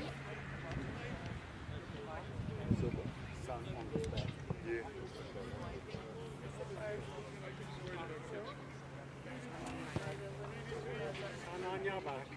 That's correct. May the wind blow. Always at your back. Yeah. That's how I get the wind. May the wind rise up to me.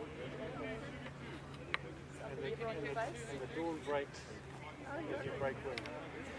You break wind, the dawn breaks. Maybe you're more than Irish. That's Irish. It's an old Irish thing.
There is, there's in front of it, in front of the post. Trying just through the ball, dab on the left, on the back, he's lifting his knee.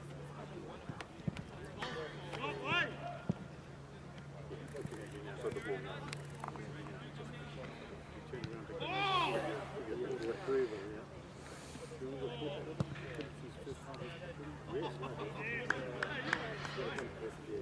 It'd be nice to have that.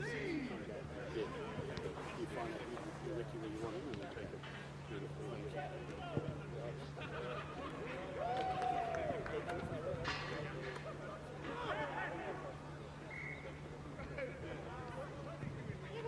Josh's first run, his first captain.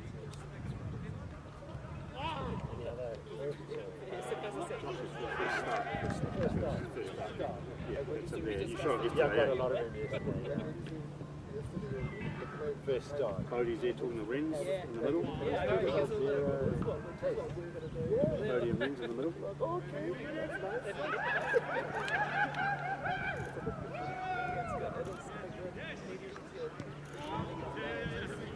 Straight up and down.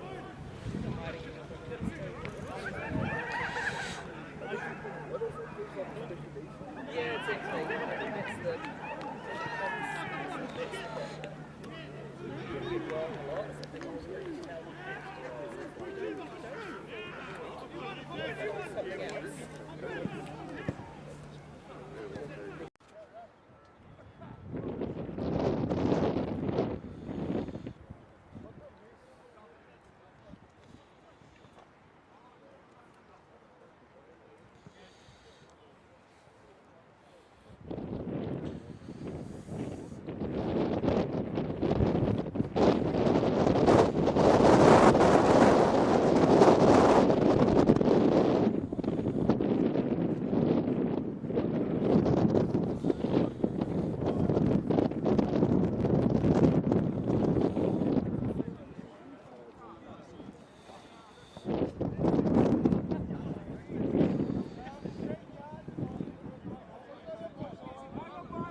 Fair Sports, Steve.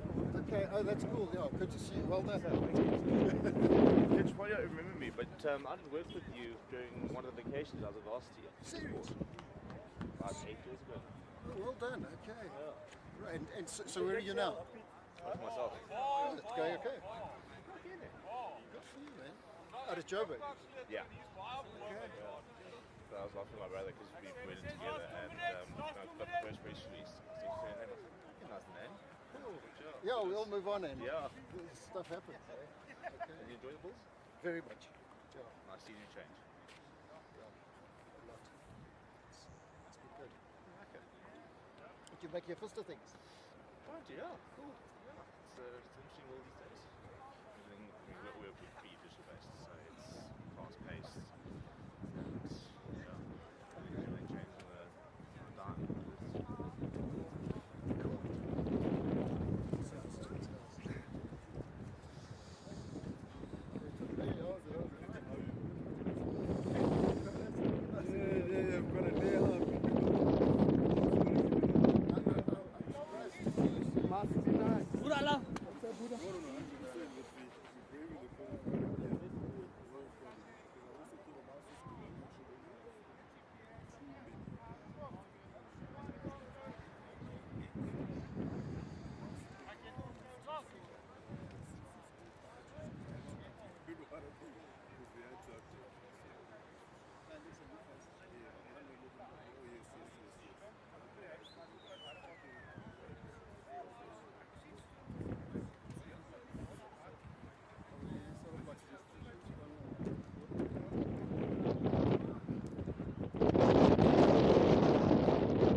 Bulls game. So if anyone's got any questions about that. Dave, what went into weighing up whether Richie was the right replacement for Billy? Yeah, look, we had a look at, from a midfield point of view, did we have enough cover? And obviously with Rico, we picked him as a winger who could cover centre. Imoni is versatile, and as you saw on the weekend, played 15, but has played 13 as well. And so we feel we've got enough cover there. And by the time Richie arrives, the first 3 provincial games are gone, and we felt him coming in and immersing himself, getting his head around our structures and the detail within that, would be really beneficial. And he's a player who could and is good enough to apply pressure for selection at some stage. So the thinking is that it wouldn't be in the first test, but he might get game time against the Lions to start pushing the claim then. Coach, do you have a plan for him coming in before this opportunity arrived? Like as where he played? Do we have a plan beyond the tour? Oh no, for the tour, but before he was officially able to come. Well, no, because we weren't able to bring him in. So, so that's our mindset had been, that what we had here was the group that we're going to use. It's tough on Billy, but we feel Richie's the logical replacement because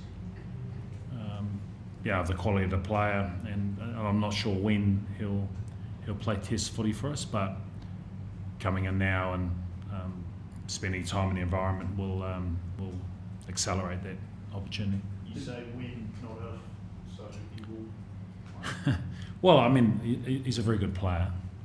I'm not sure. We're really happy with how Ruben's been going, with our Damien, who we're predominantly using at 15 now, with Bowden, and even Josh, who'll get an opportunity on the weekend to start. So it's about creating depth in those positions, and Richie brings a lot of experience. So, as I mentioned in the press statement, he's going to have to earn the right. Did you have to put a case forward to the board, or how did that work? We'd done a lot of that work prior to coming, that if there was an injury and we were looking for a replacement, that he's a logical option. So that had been done prior to coming. Do you have a conversation with Ruben about it? Is it a delicate dynamic? You're throwing the keys and back to him. Richie was always going to come at some point, but now it's here. How do you manage that? Yeah, I met with all 4 10s. Was it yesterday morning? The days roll into one. So I spoke to them before I'd even spoken to Richie. I just want them to understand that obviously Richie has been signed back to New Zealand Rugby. My job as head coach is to pick the best players available. I think when Razor was obviously involved in bringing Richie home, and Right, hello everybody and welcome to the stream, and we are minutes away from kickoff over at Loftus Festival. We've had the epic light show that we've been seeing across, so we saw it in Cape Town, now we've seen it in Loftus, and very, very impressive. People, we've got a few minutes left to kick off. The teams have just come out, and we're going to be heading into the national anthems and the haka very, very soon. I need your lastminute.com score predictions, as well as let me know where you guys watching from. What are we thinking? How are we feeling ahead of the game? I think we're in for goodie. I genuinely think watching some of the Bulls players coming out, there's quality in this Bulls side. There's phenomenal quality in the All Black side. So I'm really hoping we are in for a good clash, and even if it doesn't necessarily result in the tightest match, even if All Blacks are winning by 15, 20, 25 points, I want to see the Bulls score some points. I want to see them really push the All Blacks. I want to see some big collisions. I want to see some really good rugby. That's what we want to see. That's what we're here for. So please do smash the like on the video. Please do subscribe to the channel as well. If you would like to win tickets for the first test against the All Blacks next week on Saturday at Ellis Park, please do become a member on our members club. There is a link on the community channel for you to go and enter that competition and you can get yourself a chance to win the tickets to go watch the match. We're going to be giving away 2 sets of 2 different tickets. First of all, to S Park, as well as tickets to the final test at the FME Stadium before they go over to Baltimore. But before we get into all of that, and before we get into the match, please do smash like on the video. Please do subscribe to the channel as well. We're going to move into the national anthems. Then we're going to move into the haka. And when we get back, we will have kickoff.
Well, a pretty epic rendition of the anthem, a pretty epic rendition of the haka as well, and we are now just seconds away from kickoff. And how are you feeling, people? Bulls fans, how are you feeling? Non-Bulls, South African fans, how are we feeling? And just get your predictions down in the comments. Let me know how we, what's the vibe? What are we saying? What are we thinking? Is this going to be a close game? Is this going to be another runaway? You know, theoretically, most of the domestic games should be won by the All Blacks. They are the favorites. And it's going to be interesting to sort of see how this result and the performances that some of the All Blacks sort of put in might make Dave Rennie rethink his plans for next week. Because at the moment, he's probably got most of his 23. That's the reality. You'll have probably 20 out of 23 players, I reckon, pretty much written down. Some in pen, some in pencil. But an opportunity for some players this evening to put their hand up, to maybe give themselves a bit of a go and try and sort of put their hand up and show that they've got something to add. So it's a lot to play for both sides. Similarly, you've got players on this Bulls side who have been sent back from the Bok camp, for example.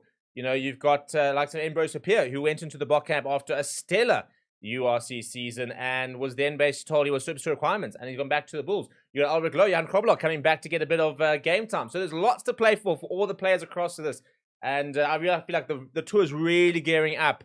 And we do have kickoff as the Bulls go down the left-hand side. Early touch of the ball for Rico Awani. And up quickly was Steven Jacobs. And Bulls, by the way, debuting their new jersey for the season. Looks quite nice, actually. I quite like the dark blue. Not that I'm a Bulls fan. You're not going to see me buying any of these, but an urgently touch there from Stejner, where you expect to see a lot of carrying from the big man.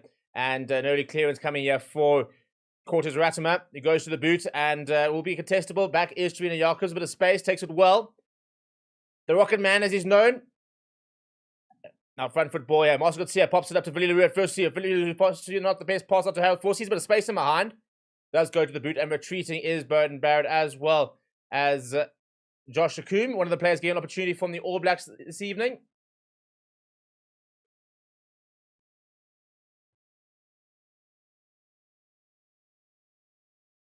Not the best clearance there from Josh Akoum. Nice solid start there from the Bulls.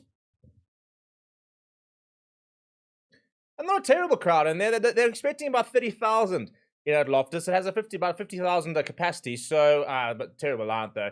Ball over the top and turnover ball. Cody Taylor getting his first touch of the ball. This tour actually has unfortunately had a bit of a niggle that's kept him out of the first couple of games. Now to the right hand side they go. Antonina Brown. He's somebody who I think is pushing for a spot on that bench in the All Blacks first test. Goes downfield to Villy Leroux. The test cap Centurion goes to the right hand side. Now here we go. Thackeray Abrahams. Very exciting young dynamic winger back in the country.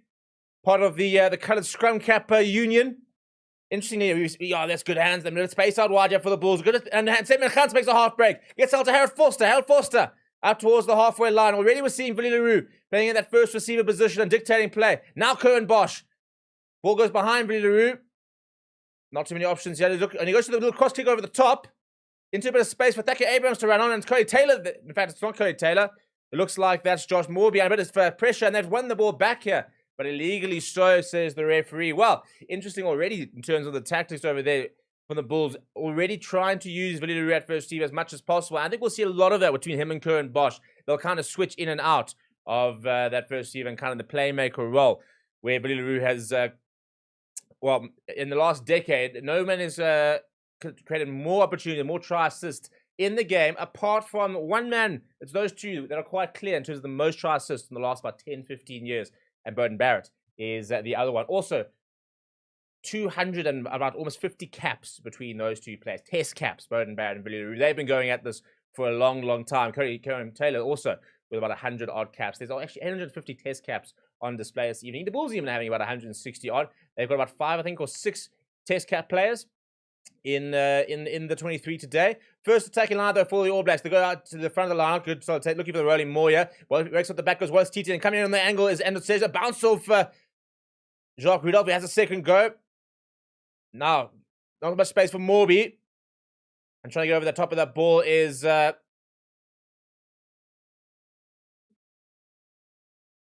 think it's Lucius Sequeni who's decided to become a bit of a jackler. But going into the processes now. Xavier Numia. Fighting hard in the challenge, brought down by his opposite number. Goes to the left-hand side. I wasn't quite expecting it, I don't think, but it's very well taken from Fabian Holland. Now, Varnenschak, Bulls coming offside. Ratimer goes to the right-hand side. Cody Taylor straightens. Runs into a brick wall. Very nice tackle there coming from... Now, Beckham go there for corners. Ratimer, half a gap opening up for him. Tackle call as the ref. 10 meters out of the All Blacks. Still with penalty advantage here. Pick up and go. Coming from Holland. Another penalty advantage here from Amashikili. Gets the ball available to the right-hand side. Rico Awani. Antonio Brown. Ball over the top. Joshua Coombe goes and finds space. Come back to Leroy Carter trying to find a bit of space, but runs into Stravino Yakos. No advantage, says the referee. They'll go back for the penalty. So positive signs early on that from the All Blacks, but decent defense from the Bulls. Just sort of settling in. We're not going to see the All Blacks take the points. We're going to see them go to corner every single time. If not, maybe a scrum. If not, go the tap and go.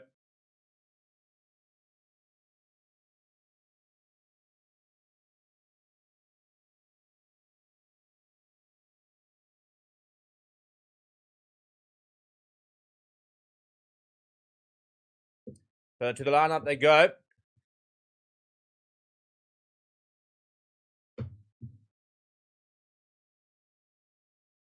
And important for the Bulls to keep their discipline. It's going to be a lot of pressure early on. And you can see Ruan from Mark's having a conversation with Nika Amashikeli, our referee this evening. Another good take from Holland. Staying with the rolling maul here at the moment. They had much better maul time on Tuesday than they did in the first game against the Stormers. Taking a while to get going. So far, good defenses here from the Bulls. Use it as the call, use it once, and the ball pops out. It hasn't been knocked forward. I think it has. It has indeed. That's a big win for the Bulls. To stop them more there and then force the mistake. And the Bulls faithful, I'll tell you what, you'll struggle to find more passionate fans out there than Bulls fans. So it might not be a completely full Loftus, but those fans will keep you on your toes. Pack weights this evening, Bulls 905 kgs, a big pack from the All Blacks, 935 kgs. So some big boys on display from both sides, really. I mean, two 900 kg packs, you expect to kind of see that in international rugby. So good to see that at this kind of level. And this is going to be an interesting clash. I think the Bulls have got a very strong scrum. So if they can kind of get into a bit of early work here, the All Black scrum so far in that first game wasn't very impressive. Got a lot better on Tuesday. But it has been a point of concern for them. Now, looking to run, goes Harold Forster at first receiver. Getting there quickly, nice was Marcus Garcia. He's played against the All Blacks before as Marcus Garcia in amongst his 30-odd test caps that he had. Now, Ambrose Pierre will look to find a decent touch finder. Does kick up towards the halfway line, and good chase there from Thake Abrams. Not able to take it quickly are the All Blacks. Looks like it's a street map of Pretoria on the Bulls. It's a very nice jersey. If nothing else, it's a nice way to debut your jersey, isn't it? Being able to get it out there against the All Blacks and show everybody what it's all about. 8 test caps for Ambrose Pierre. Got his first cap in about almost 8 years when he got called up earlier this year. Scored a try against Scotland, but has not been able to amount really in the number of games he'd have liked to, but he's been in some sensational form this past season. Now, Cordes Ratzimer's flat ball going to Morby at first team. Now, Antonina Brown gets involved. Brought down by Marcel Coetzee. To the right-hand side once again. That's a good tackle there coming up. Match Tupoloto getting out nice and quickly. Now, Sejna. He, I think, is starting to have a really good tour and starting to put his name on the world map there. Now, Rico Awani back in the number 13 jersey. Bowden Barrett, long pass out wide. We're going to go back, though. Well, penalty against the Bulls here. And neckroll is the call of the breakdown. So, first penalty for the Bulls.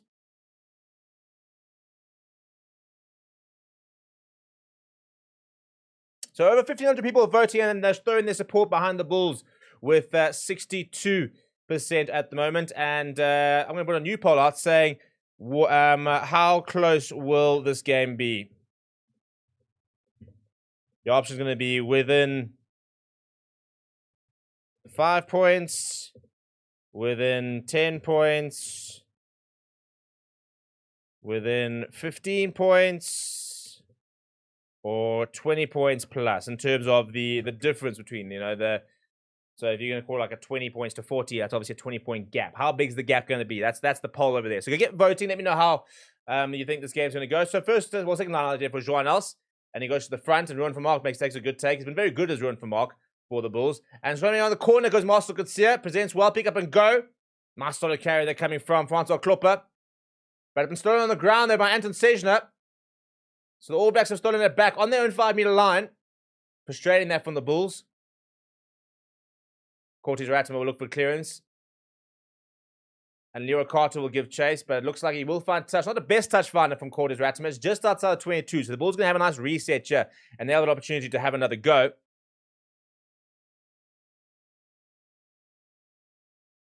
If you were an All Blacks fan jumping on, I'd say players to watch.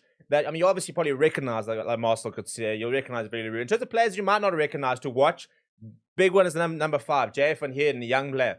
Very, very talented, and I think a big future ahead of him. So he'll be one to watch out. Marcel could see him. Off the gap. He is through the gap, though. Goes Marcel could see. There he goes. Wallace TT once again trying to get down there and slowing it down. This time unsuccessful in Brosepier. Nice big hit there coming on Honra Liebenberg. Back in the mix for the Bulls. After a very successful stint over at Leicester Tigers. No advantage, says the referee. They did hold it up very well to the All Blacks, but there was a penalty advantage, so they'll go back for the penalty.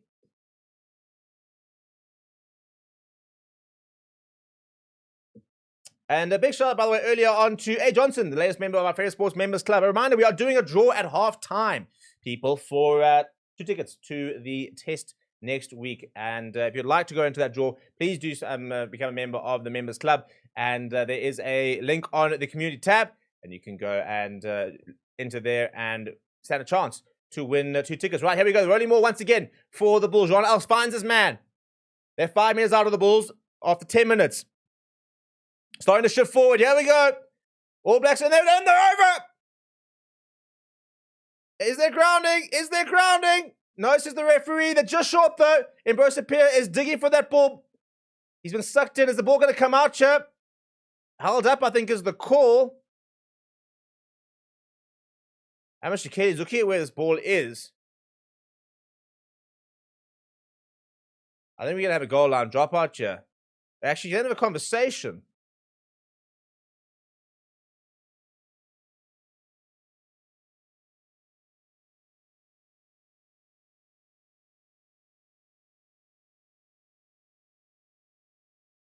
So having a conversation, I think it's short. We're going to have a look here. We're going to have a look. They think it's short, but we are having a look. I tell you what, it was very, very close. Came around the corner at the back of that mall. William Koopman saying Buller, and Joanne backing saying the Bulls have got this, as well as Body Polly saying come on Bulls. So plenty of Bulls supporters in the chat. How are we feeling, people, as Bulls supporters? I think this is a very nice start. Right, over here, we're looking at... I mean, ooh, I tell you what. Looks a bit short there first, does Joan Else. On-field decisions, no try. There's a full moon in the back over there. Jacques Rudolph is showing off probably a bit more than he'd like to the world.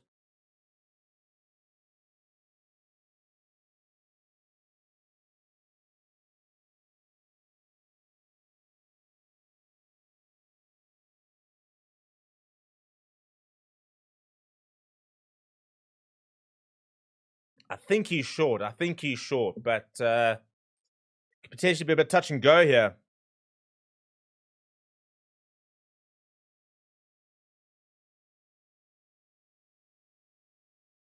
So the initial decision was no try. I think that'll remain the decision from the sounds of it.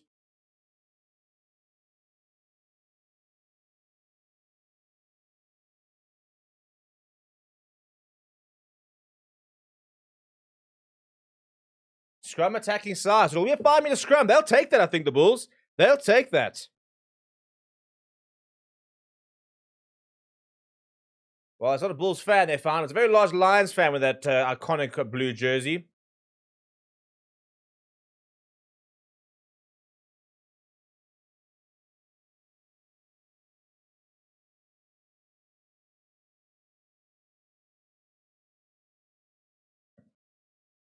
Right, big opportunity here for the Bulls to try and draw first blood. Be huge if they can.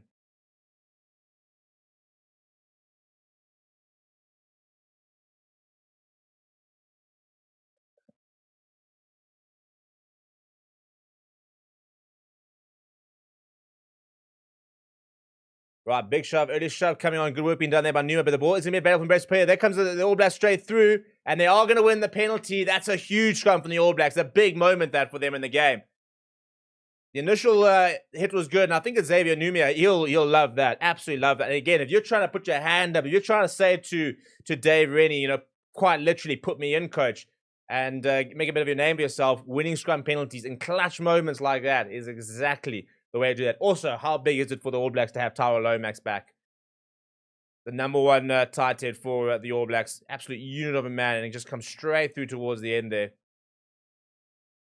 Big scrum, big moment. That, but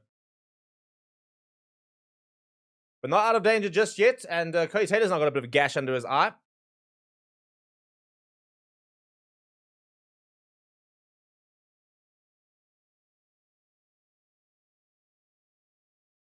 Solid lineup there, and the All Blacks will get back into their work here. Quarters Ratzinger, those. It's a penalty there for offside. Thinking about taking it quickly. And Antonina Brown now putting it down there. Jock Rudolph wants to have a conversation with the referee about a couple of things.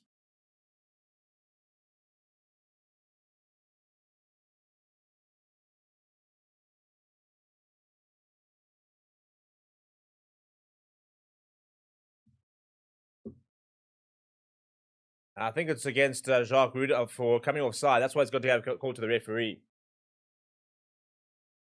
Very intelligent player, Jacques Rudolph. Understands the game very well, so be interested to know what he had to say to the referee and what the conversation was there, because he knows his laws very well. Right, so Fabian Holland once again looking to the Norliel, the All Blacks. They're up towards the 22, so progressing nicely up the field. Cody Taylor trying to go down the right-hand side now, just trying to feel a bit of space. Edging forward now, the All Blacks. Out has to come Francois Klopper, go back and he'll go towards the left-hand side. Now stop as the call. Quarters Ratzinger searching for the ball. Quarters Ratzinger does get it. And Sejna pops it out to Andale Brown. Slick hands here. Ball around the top to Leo Carter. Leo Carter with a bit of space. Leo Carter puts the hammer down. Gets away to Burton Barrett. Burton Barrett across the left-hand side. Comes back aside and over they go. Well, that is All Blacks rugby at its best. Because it's a bit of both. It's the grunt up front, a solid rolling more, and then as soon as they do break, it's a brilliant bit of soft hands. They take the gap, and Josh Morby gets the first try of the match after the 14 minutes.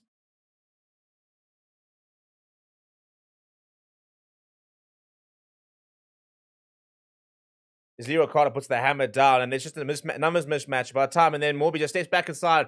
Harold Forster gets done completely, and Stedman Khans can't make the tackle. He just steps inside, complete as Harold Forster's. The desperate cover defense. Frustrating that from the Bulls. That is a very, very full All Blacks coaches box. Big coaches team these days with the All Blacks.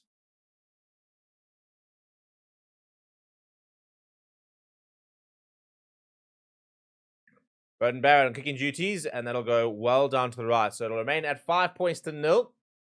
Not as fine as kick, Burton Barrett. Spoke to him actually yesterday at the All Blacks signing session, which was quite lekker. So if you'd like to go and see what he had to say and what the vibe was like, go check it out. It's on the channel. We was at Sportsman's Warehouse in Fourways, and it was himself, Antonina Brown, as well as Rico Wani on media duty, signing and meeting all the fans. Very cool to go catch up with everything and see the vibe. Right, restart down the left-hand side. Once again towards Rico Wani. Gets ball back inside to Leo Carter.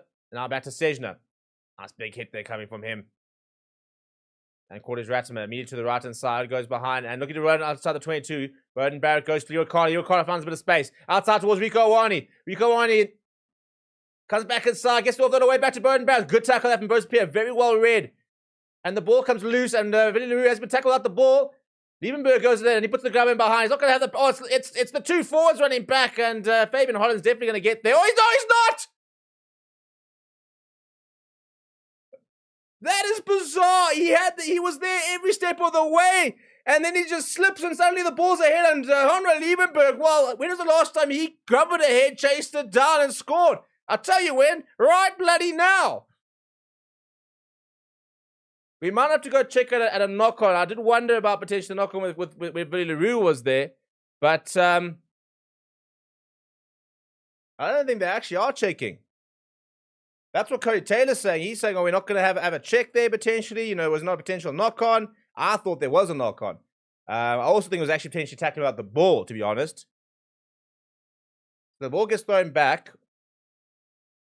Yeah, and as Vinny LaRue's trying to take it, I think it's knocked on over there, but I also think it's potentially tackled out the ball. So Maybe at a push they might go back and award a penalty. I mean, it's a disaster for Fabian Holland as his feet just completely give underneath them. I mean, the race was never really a race, which is, it's the youth of Fabian Holland, isn't it? I mean, you lock versus flag, you expect the lock to not quite have the pace.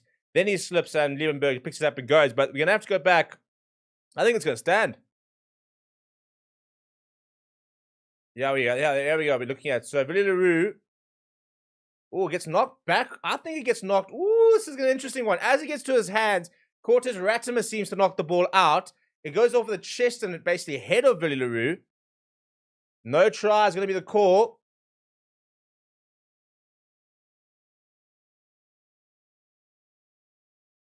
Oh, well, unfortunately, nothing for...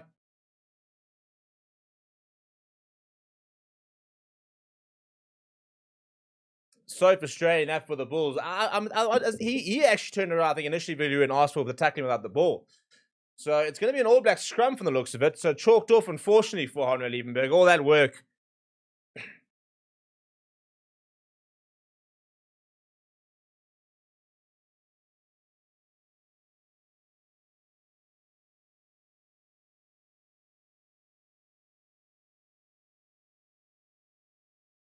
And all the way back. So if I'm thinking that you had leveled the scores with a kick to come, you're all the way back inside your own half now with a scrum. And the All Blacks in actually a pretty promising position.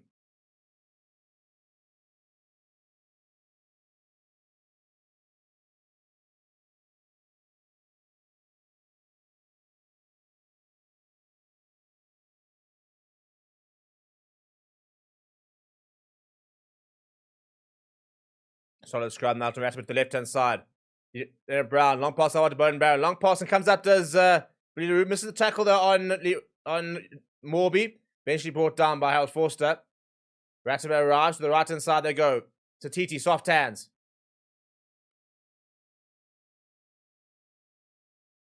Now Wani. Short ball. That's a great tackle. It's a great line being run there by Numia. Luther Sequini getting almost the ankle tap. And what is the TT getting involved? Sorry, Peter Lakai, rather. I don't know why I'm on this. Oh, that turnover boy on Mossel picks up and goes. Throws away one. It's a nice carry from the captain. Bruce Pierre surveys his options.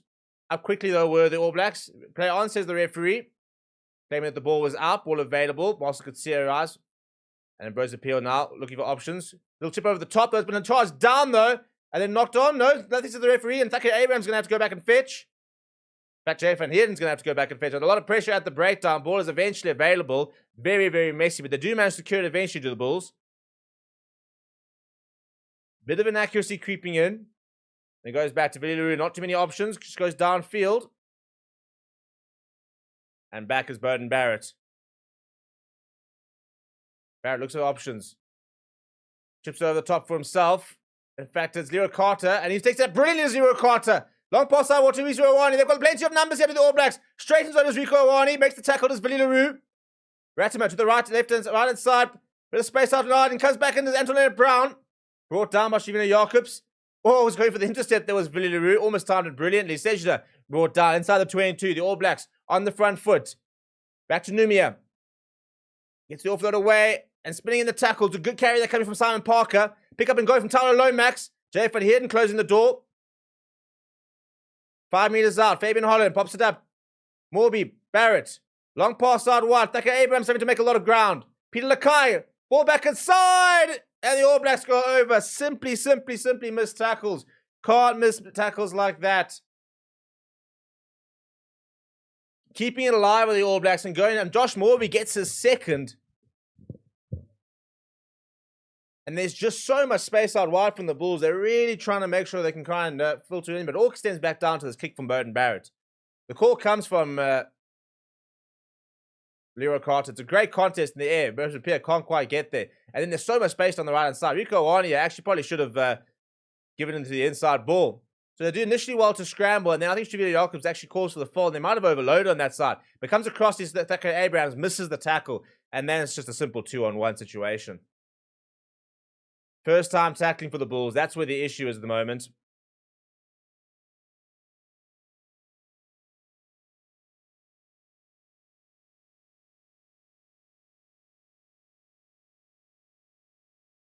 This time, much better kick that from Bowden Barrett. So 12 points to 0. And how things turned. Bulls were over and thought that they were level. And just a few minutes later, they're now another try behind. Much better game, though, so far. The conditions really up for it. I think that's the big thing. Really good conditions for running rugby. Bit of dew on the surface. Evening games, there always will be a little bit.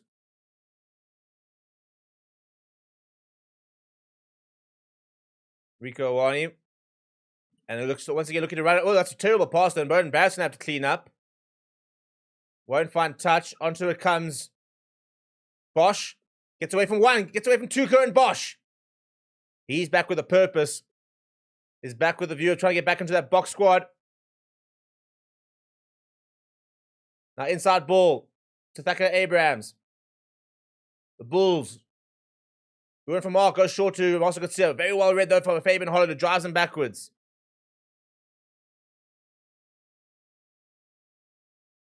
Ball over the top there, station up. Trying to steal it out to the left hand side, goes in Papier. But Leroux goes flat to on else. That's a nice big K from the hooker. Better this from the Bulls. Leroux. Thacker Abrahams goes back on the angle. Looking for a bit of space as the winger.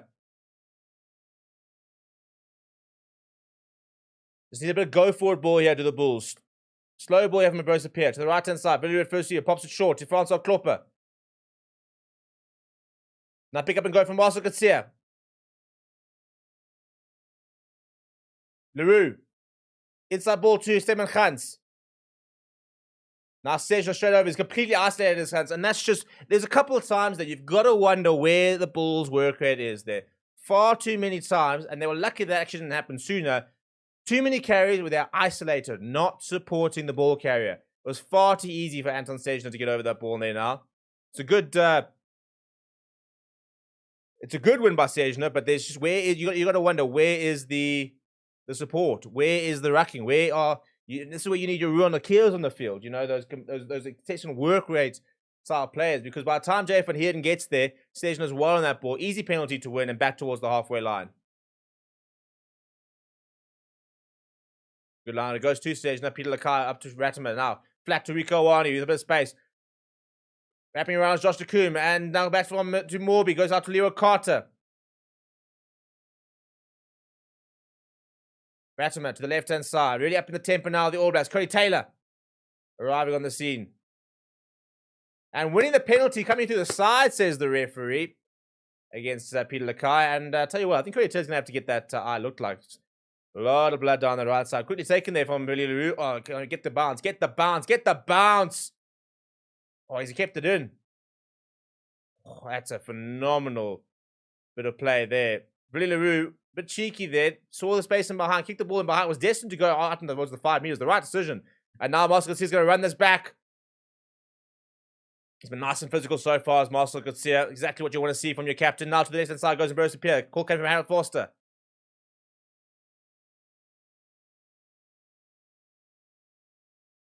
Francois Klopper, the big tight head, runs into Tyler Lomax.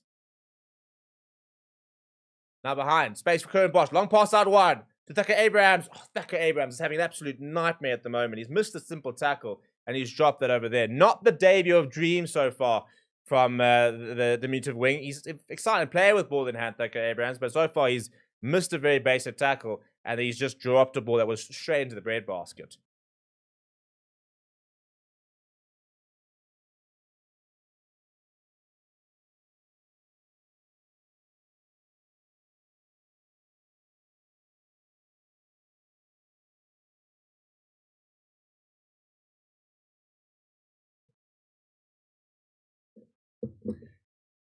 Scrum time, but Amish Kelly's had a double blow. I'm not entirely sure for what.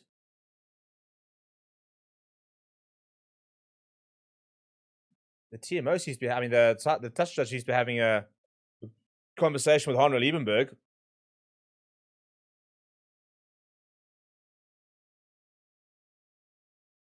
There's a bit of blood here for Honor Liebenberg potentially, or potential HI maybe. Good to see him back in the mix though, Honor Liebenberg. Spent many a year in the Prem. Very, very good player. And they're part of the long list of acquisitions from the Bulls. Likes of Kieran Bosch playing today, Thacker Abrahams, Connor Liebenberg, who is back and looks like he'll be able to continue. Missing the likes of Andre Pollard, Kanan Moody, Gerard Stennekamp, Jan Hendrik Wessels, Ruben Lokia. Those are sort of the key players. Marco van Staden, not available. But Ulrich Lowe, Jan Kobler on the bench. So we'll be able to see a couple of the Bok players off the bench a bit later.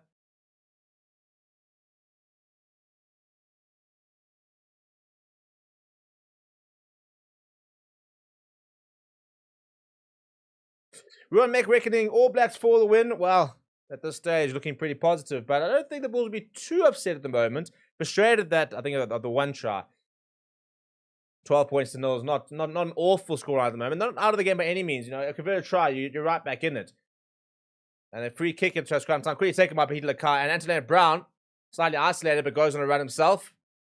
Bench a couple of forwards arriving now. Batsman to the left-hand side. Well, I'll tell you, he's done very well, Simon Parker. Just stepping inside a couple of the Bulls defenders. Now quick ball to the batsman to the left-hand side. Stage slightly isolated. Just takes the hit from Liebenberg's opposite number.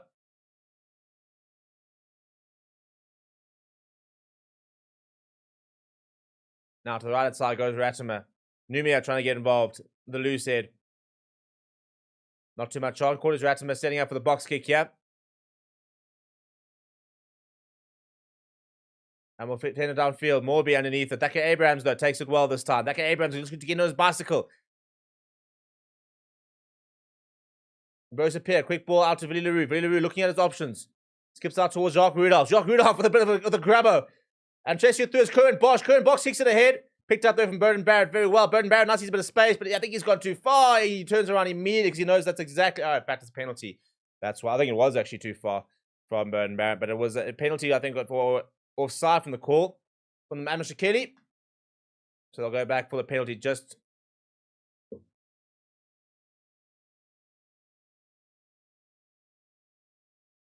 The modern game, man. You've got... they're taking it quickly. You have the Bulls, and Billy Roos might have a bit of space. Long pass out towards Trivina Jacobs. Not the worst shot there from Billy Roos. Interesting tactical from the Bulls. And Billy Roos now throwing it straight into the chest of Marcel Coetzee. No, that's the definition of here it is there. Now kicking it behind. Oh, Josh Jacob, that's a phenomenal kick. That is absolutely sensational. 50-22 from the All Blacks, and now a line inside the 22.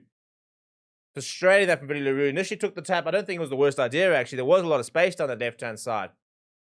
However, things have changed very, very quickly after then throwing the ball straight into the chest of Marcel Coetzee. And Josh Jacob, with so much space, has brought out a phenomenal kick. Just bounces inside the 22, gets the right bounce as well.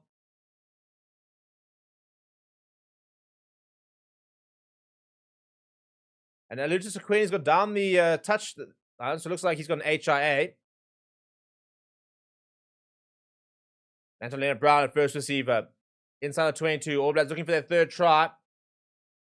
Burton Barrett arriving, but not the best pass. And he's trying to find a bit of space. Pops it up short to Numia. A fighting carry from him.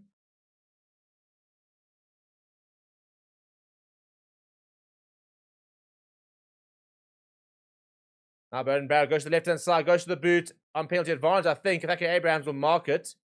No penalty advantage. Well, all the talks about the box kicking it and stuff, well, what is that? That is exactly the same thing. Exactly the same thing. But actually, it was a penalty advantage. That's what I thought. They just didn't seem to be giving the ball back. So Burton Barrett will kick towards the corner.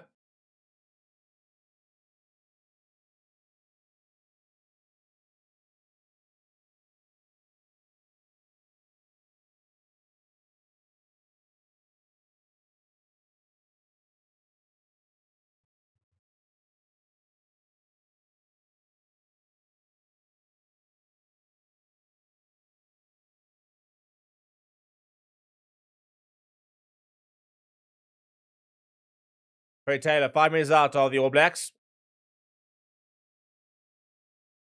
To Piloto, good take that, but so far, good set from the Bulls. The replacement for Tshikwini, by the way, Steve Tolly, one of the new signings, and they've broken away. Corey Taylor, oh, I tell you what, if he gets short, they might have to have a look at that, but he is just short now. Ratimer goes to the left-hand side, fires it out, it's been knocked forward. I think, well, backwards is the call from the referee. Peter Lakai, though, back on the 5-meter line. Marcel Coetzee fighting hard. Now to the right-hand side, Cody Taylor. Ruan from Mark making the tackle.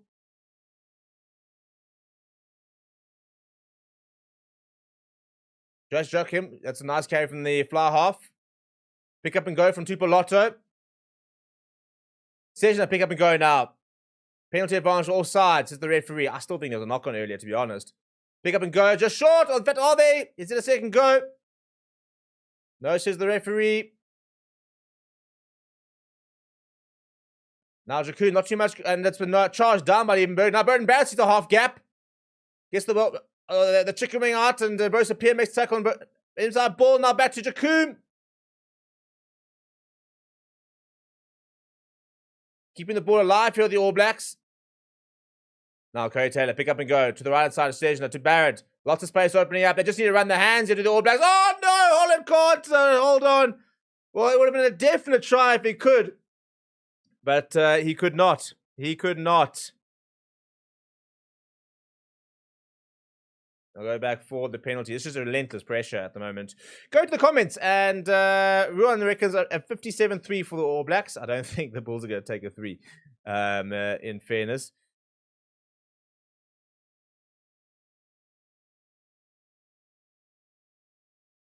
Arnie Fasher says, score All Blacks 46, Bulls 21. Emil says, just a question. I would hope that the refs for next week are set up. Do we know if the Storm and Southern Hemisphere refs, it should not play a role, but it does anyway. Are we seeing a yellow card? Yeah, we are seeing a yellow card. Yellow card to Francois Klopper.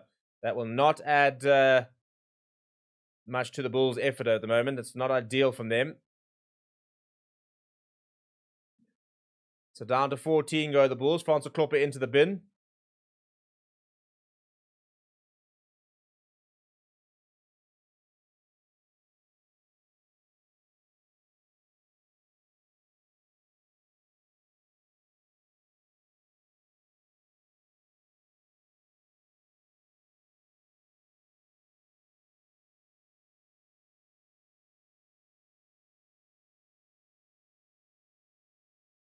Onto the park, here comes Kutantunu, because they have to obviously get tighted on for the scrum. Interesting call to take the scrum from the All Blacks.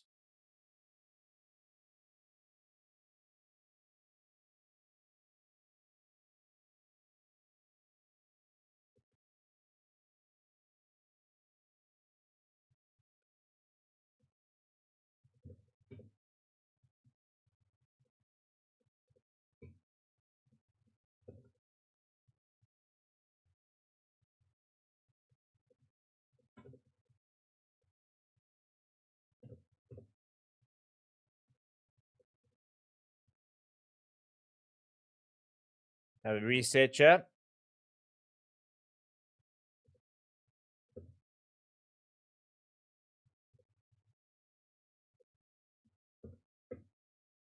Another reset. I'm just have a conversation. 2 new props on for the Bulls. Steve Satori on for Tsekweni, who's having an HIA. And then you got Kuta Tuna, the tight end, who's had to come on for the carded Francois Klopper at tight end.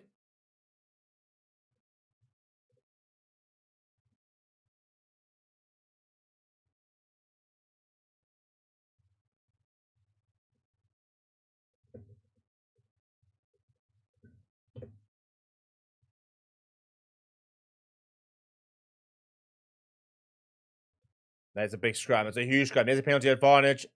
Cordes Ratimer's lurking. He's lurking. Pick up and go there from Peter Lakai, but well expected from the Bulls. Has he managed to get his hands free? It has been held up, but we'll go back for the penalty. Need to be very, very careful here to the Bulls.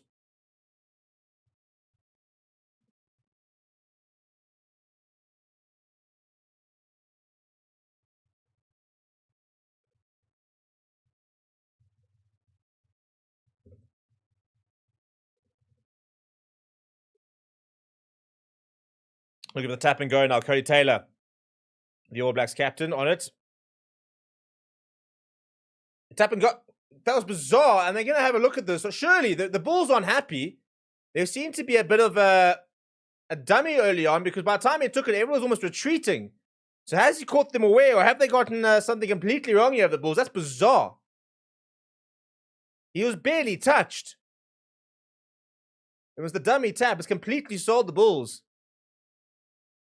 And now they're having to retreat. Oh, I mean, Cody Taylor, that's cheeky. Cheeky, cheeky, cheeky. Yeah, John Els there. So he went with the W tap, did good Cody Taylor.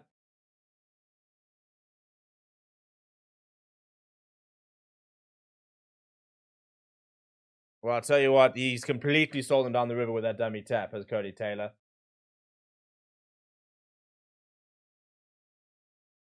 Josh Coombe and, well, he's lifted it high in the air, but it's to the left-hand side. So they've swapped kickers here, interestingly enough. But plans to stay down. So not a key masterclass here so far from the All Blacks. 3 tries, only 1 converted. Yeah, the dummy tap completely doing it there.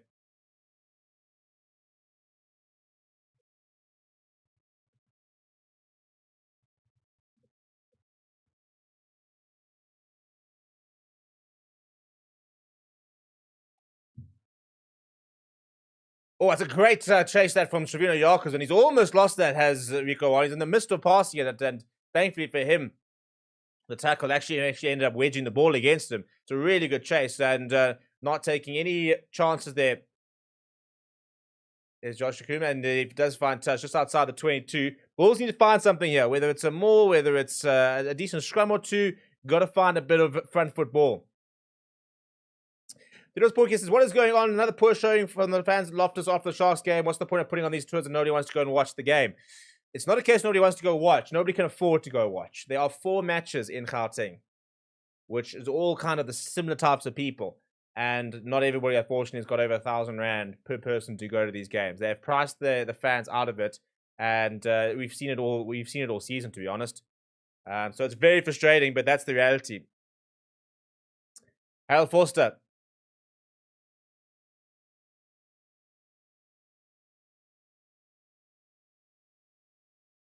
Now Bosch carrying himself. Ball available for Ambrosia Pierre. Bulls need to try and score next year. Steve Stoller show and go. Back on himself.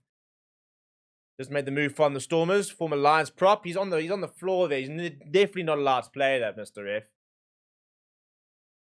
Now space down the right-hand side. Long pass out wide. Becca Abrahams needs to make the tackle. Does make the tackle. And Jacques Rudolph does win the penalty eventually. Eventually.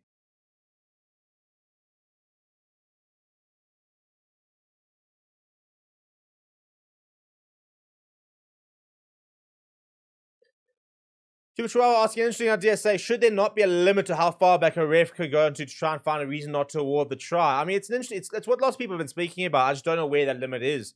Do you limit it to a phase? Do you limit it to a timestamp type of thing? It's a weird. It's an interesting one because yeah, you got to look. I mean, I think you're sure you're referencing the Bulls try, which is there's a knock on way back up towards the field. So and then they went all the way back and they noticed the knock on. That was kind of why the try was chalked off. So I don't know where you draw the line, to be honest. But the point for the Bulls here is they're on the 5-meter line, need to score. 5 minutes or 4.5 minutes left on the clock. The good line, Jeff and Hearden goes up. Rolling Moore was looking. We got earlier from the Bulls. Let's see if they can try and conjure up something. We've got 2 new fresh props on, which will help a little bit. Once is the call it though. Ambrose appears, got a hand on the ball. Uses it, goes to Harold Forster. Harold Forster puts his head down. Solid tackle coming from Anton Leonard Brown. John Else has knocked it on. That's really poor from John Else. He reckons he didn't touch it, to be honest. Amashakeli, well, it'll be interesting to see. Amashakeli just told him flat out he did. I'd be love to see the replay. I thought he did almost leave it. So, come on, show us the replay. Show us the replay. Former junior block, John Else. Youngster, about 23 years old.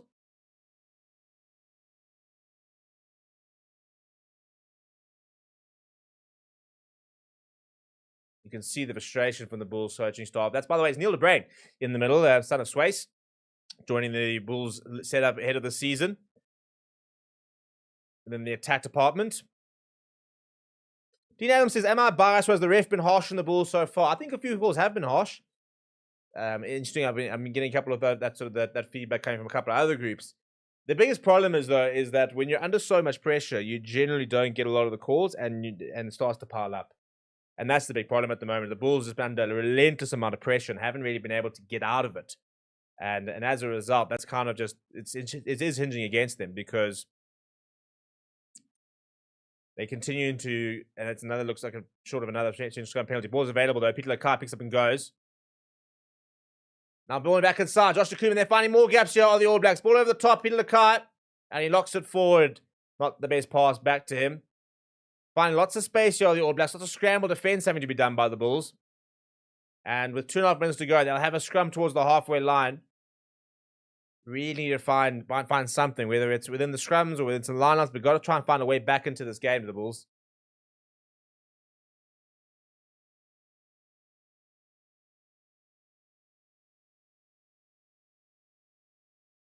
Right, so you've got 2.5 minutes to get yourself into the members club and go get yourself an opportunity to go into the draw to win 2 tickets to the first test match next week. So go and join the members club. Link in the pinned comment, and then there is a link on the community tab. So you go to the channel, you go to the community tab. There's a link there for all the members, and only the members can see. And you can go and join and sign up for the competition over there, and we'll be drawing that at half time. And if we'll grab it in between this, have the Bulls. Now with a space, Burton Barrett's put a long pass out wide to Anthony Brown. Comes back inside as Leo Carter. There's lots of pace as Leo Carter, but he's thrown it back into the hands of Kuta Stisa Tole, who's dived on that. Now ball available for Moscow. Ruin for Mark. Puts his head down. Nice confrontational player, Ruin for Mark. Ball available in Brosapia. The left-hand side. Villaroo at first receiver. Chipping over the top for himself is Villaroo. Ball is allowed to bounce, and Burton Barrett underneath it. Gets away from Villaroo. And puts it downfield as Burton Barrett. Going back as Tucker Abrahams, but he's very good kick from Burton. Very, very good. He's actually kicked very well so far this evening. Had a solid game as Burton Barrett. Just reminding everybody what he's all about. The veteran fullback.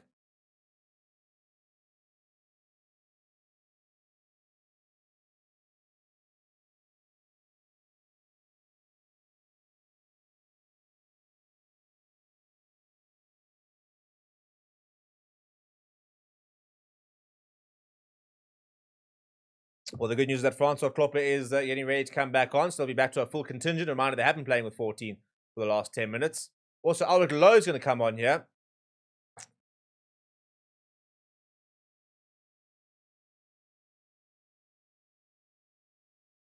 That's a really good line, though. And the Bulls are stolen it, and Bros appear. Not too much options. Just takes the hit there from Xavier Numia. Big counteract. They're coming from the All Blacks, and they want it back. Frustration there from the Bulls. Tyler Lomax fires out to Sejna. To Peter Lakai, out to Anthony Brown. They've got numbers out to the All Blacks. Burton Barrett goes himself. Ball back inside. Left behind. Peter Lakai picks it up. Marcel Katsir bringing him back. Now the left-hand side. Curry Taylor pops it up.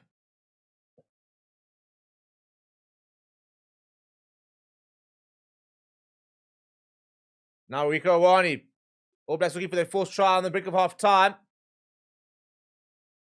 Ratimer under a lot of pressure there. Curran bosses up quickly. Pick up and go. Fair home pops up to Ellen Brown. Ball back inside towards Tyler Lomax.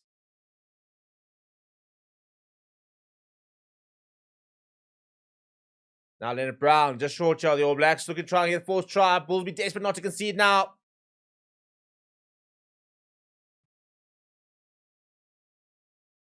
Penalty advantage for the All Blacks. So a free roll of the dice. And just short is Leroy Carter. Pick up and go. Tyler Lomax just short again. Good hands there. And Cody Taylor straightens. Cody Taylor's over for the second try of the match. The worst possible result on the brink of half time from the Bulls. And the All Blacks captaining him for the first time, has got 2 tries to his name. That's a proper first half from the All Blacks, and lots to think about for the Bulls.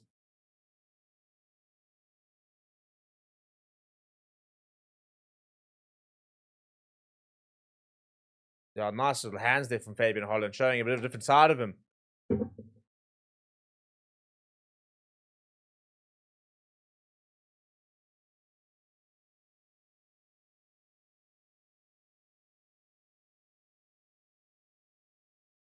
And the conversion this time good, right? Half time, 24 points to 0. Not the half that the Bulls would have liked. They had an opportunity, and that's the annoying thing for them. They have had a try chalked off. They'll be very frustrated about that, but they've had chances. The big frustration for them is that they haven't really been able to physically assert themselves. And credit to the All Blacks, who have really stepped up the physicality in this game. That's exactly kind of what we wanted to see. There's been some big collisions in that first half. We're going to take a short break, and when we come back, we will be drawing for the name of our member who will be going to the first test next weekend. So stay tuned for that, and make sure that you guys smash a like on the video, subscribe to the channel as well, and we'll see you guys in a bit.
Alright, I'm getting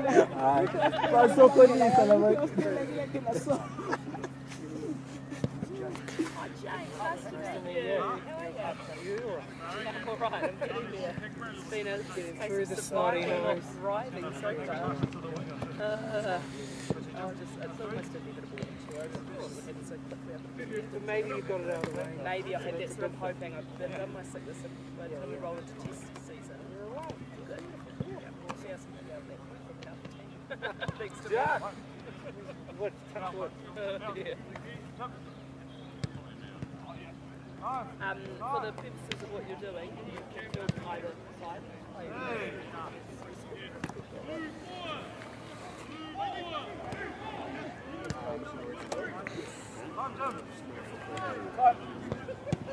Oh, no. Timothy.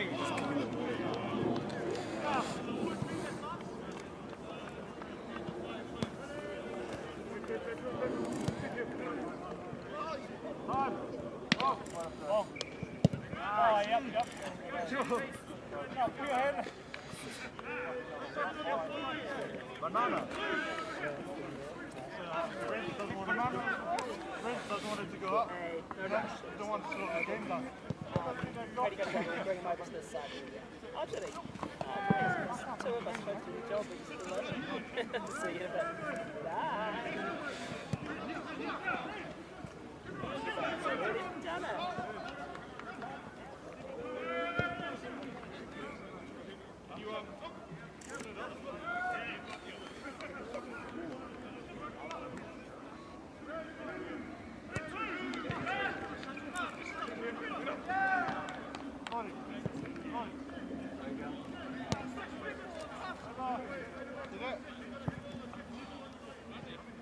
Where you want it? Oh, that's right. Yeah?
There's nothing that might be like that.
Right, half time, and yeah, not good. Not good is the long and short of it for the Bulls. 24 points to 0 down, and the stats tell a bit of a story, don't they? 3 tries to none, 64% possession.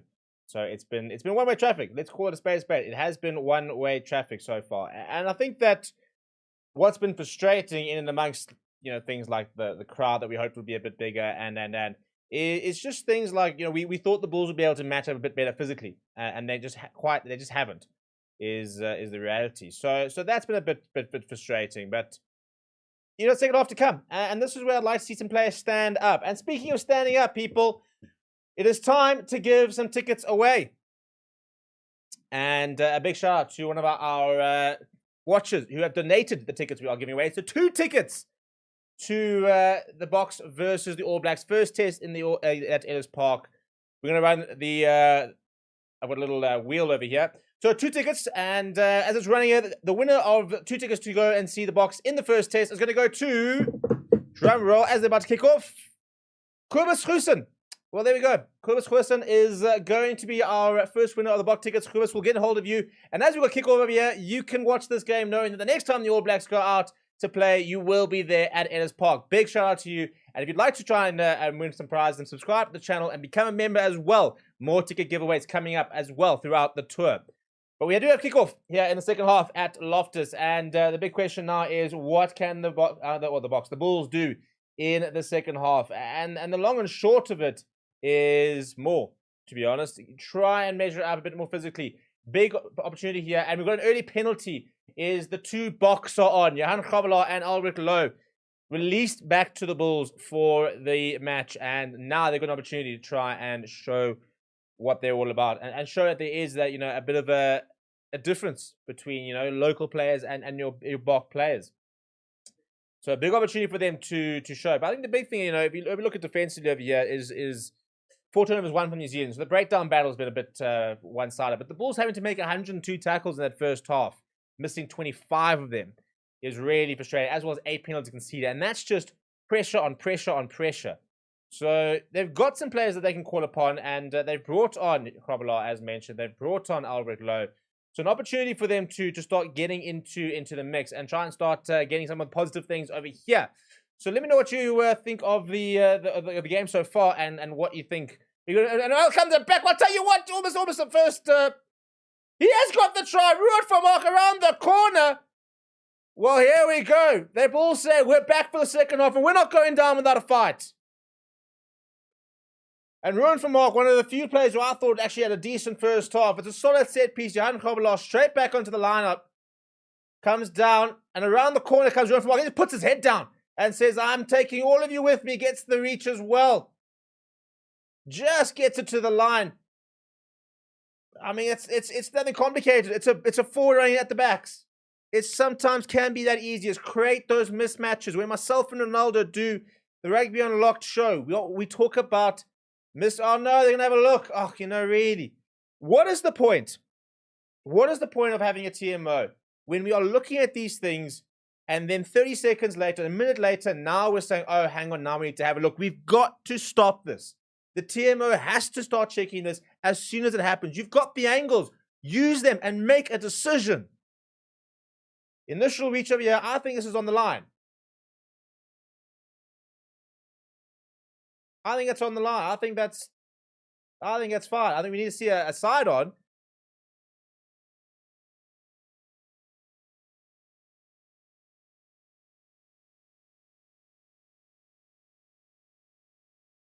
The try, yes or no, is the question. Eric Gauzy is our TMO, the Frenchman. We need to almost see it from this side, to be honest. Top angle, that could help. I think it's initially short there.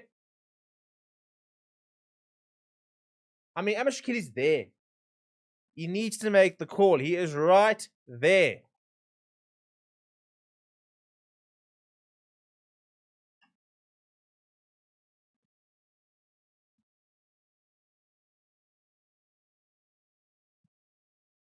Well, even if this is going to be short, that is so much better from the Bulls and for a bit of directness.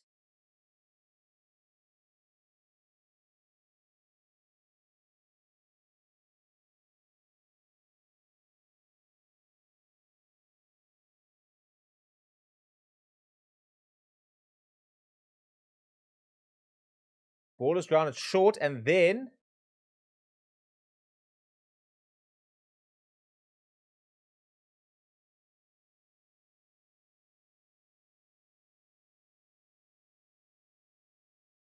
yeah, let's try. Yeah, actually, and I think he's been very poor so far, has Amashikeli, but I think he's gotten that right there because I think that he saw it right there. He said that's a try. The TMO is now saying that he thinks the initial placing was short, but then it kind of goes over. Amashikeli is saying, well, I'm not seeing enough to overturn it. We're sticking with the try, which I think is the right decision. But we can't take 5 to 10 minutes to make a decision every time.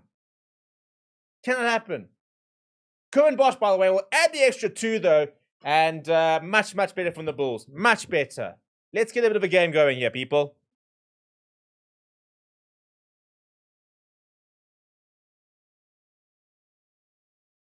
I say I don't think that he's had the strongest game, Andrew Kelly, but that instance, he's taken charge and he's made the call. And I like that. I didn't like that against Argentina and England. Well, there's the try scorers. Oh, my goodness. He's been absolutely folded, unfortunately, by George Bauer. And turnover ball here from the All Blacks. Peter Lakai really goes through. Now, don't do that. Don't score and then concede immediately. Well, they've lost it backwards of the Prestons who bumped off him. Session's gone down. It's all very scrappy. Well, it's all happening, Archer. And a couple of changes, by the way. Takawa was on as well as Kyle Preston. Now to the right, Bowden Barrett goes to Josh Nakoon. Ball over the top. Enrico Awani straightens. And now the All Blacks are going to go into the... Oh, I tell you what. I think he's in. They'll probably award that, but that toe could be a bit close. They're going to have a look here, I reckon.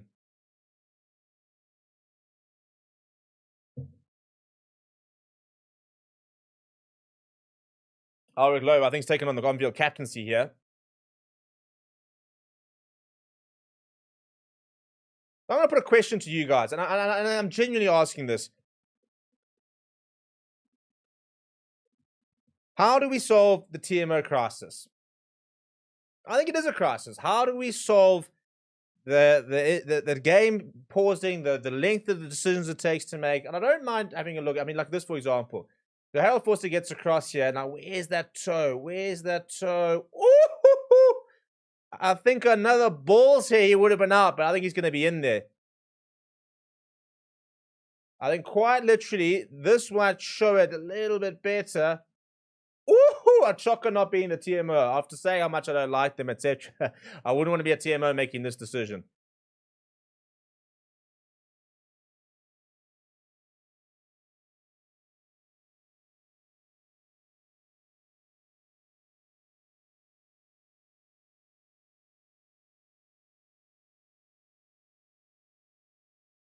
Yeah, I think it was a try. How frustrating that from the Bulls.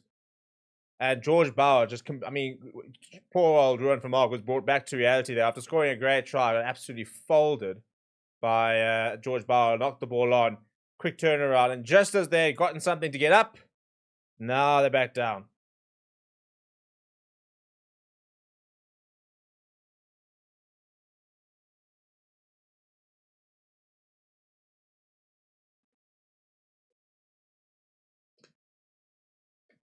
That's a nice bit looking kick. It's just going to fade to the right-hand side. So the flags will stay down.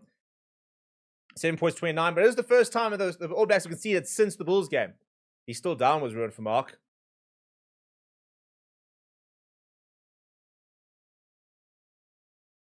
Yeah, and Harold Forster going for the push there, just decided he couldn't make the tackles or just threw in the push.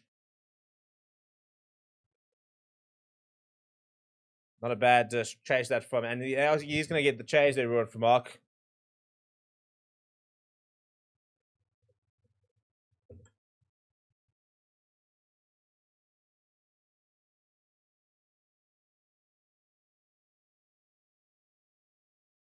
Nice solid work there.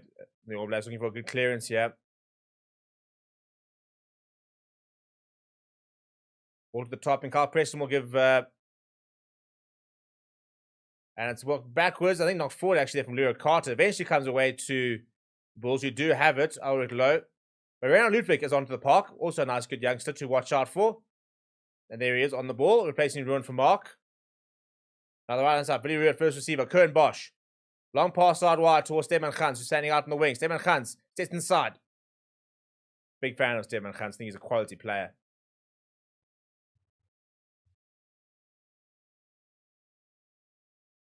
Now turnover ball here from the All Blacks, and the Lomax goes to Bauer. Long pass out to Lukai, soft hands.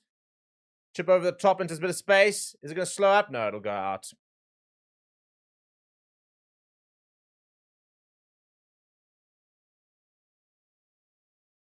Well, I like the intensity and the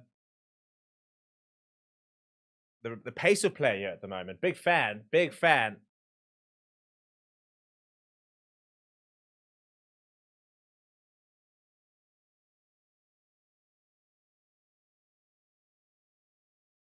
Ball to the top. Down from JF van Heerden. Rosa Pierre. Bosch. Forster. Forster to Savino Jacobs. Runs it to Yakiwani. Makes a good tackle. Ball available in the midfield. Slow ball here. Stefan Gans will work his way down to the left-hand side now. JF van Heerden. And lost forward there. So sloppy from the Bulls. Simon Parker goes to Carter. Coming around the corner was just... And caught on the ball there. Ball over the top. Not a great pass to Rico Wani. Makes a good take. Anton Leonard-Brown. Gets the offload away to Peter Lakai. Another solid game from him. Lots of options at number 8 for the All Blacks at the moment.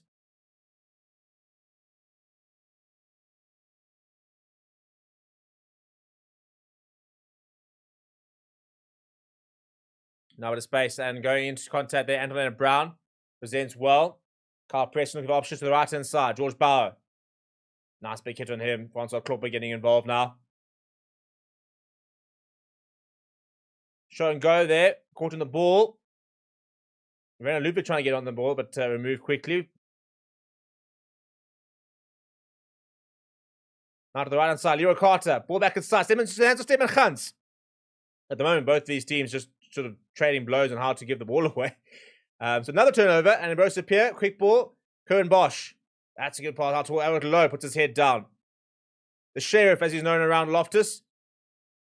Ambrose Pierre goes to Vidu at first receiver. Fires out to Thacker Abrams. Thacker Abrams sees a bit of space. Pick up and go from Harold Forster now. Getting involved in the trenches. Peter Lakai over the ball though. And surely will win the turnover. Will win the turnover. As I said, at the moment, they're just giving the ball back to that. Now, embraced on the left-hand side. Goes back to Lomax. Tackle comes on and pick up and go coming from Takawao. The big hookup. On with the second half. Now, Fevin Holland, soft hands.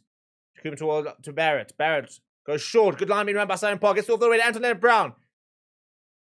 And on the bounce towards Leo Carter. Leo Carter puts the pens on. Jock Wheeloff can't make the tackle. Inside of Rico Wani. Rico Wani is not going to be stopped. And try number 6 for the All Blacks. I mean, such a messy passage of play. And they're just throwing the ball back into each other's hands. And eventually it goes back to on the right-hand side. And Rico Wani says, thank you very much. He'll get in the scoreboard.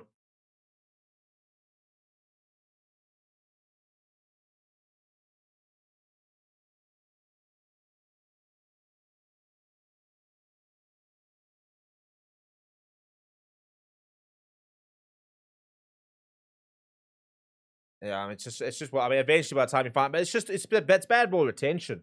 That's the big frustration there from a Bulls point of view. Is the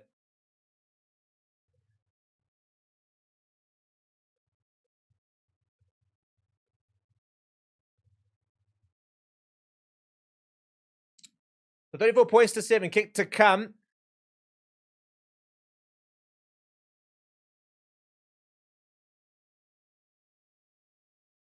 This time, much better off the tee. Not been very good off the tee this evening.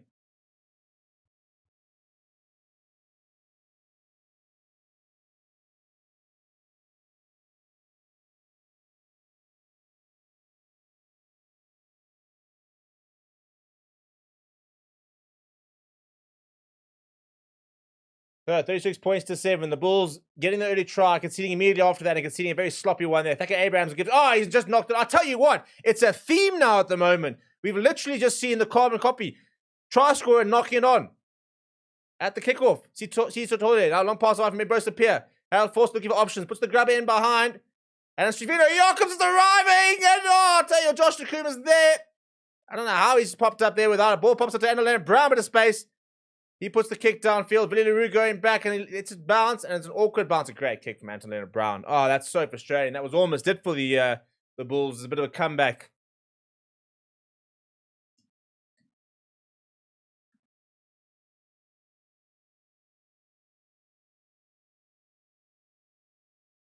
I don't think it was the worst option, actually. And just the bounce of the rugby ball, landing him in the middle of Shino Yakos and Cohen Bosch into the hands of Josh Cooper, who does very well. Then pops up to Andrelane Brown, who puts in a brilliant kick, turns Willie LaRue, and then it just bounces and takes a good bounce into touch.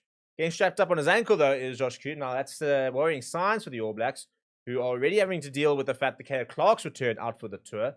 You've got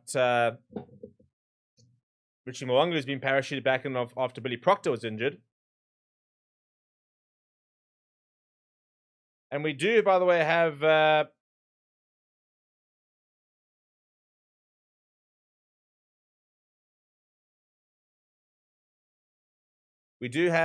replacement, Josh Law, into the park. I'm a big fan of Josh Law, good player. And but yeah, I think so. Final crowd figures, by the way, 30,000. I don't think 30,000 is terrible. I think the frustration is it should be a 50,000 sellout, but with ticket prices, that's the problem. But 30,000 is not a bad crowd. Really, LaRue under a bit of pressure there. Goes the ball back inside very well to Thacker Abrahams. Under a lot of pressure, Thacker Abrahams. Slippery customer at the best of times. Ball available now for Ambrose Pierre. Half an hour left to play. Plenty still to play for from the Bulls' point of view. Nice big hit there from Master Garcia. He's put his body on the line.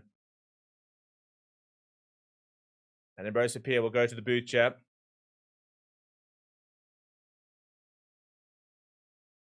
Ambrose Pierre lifts it in the air.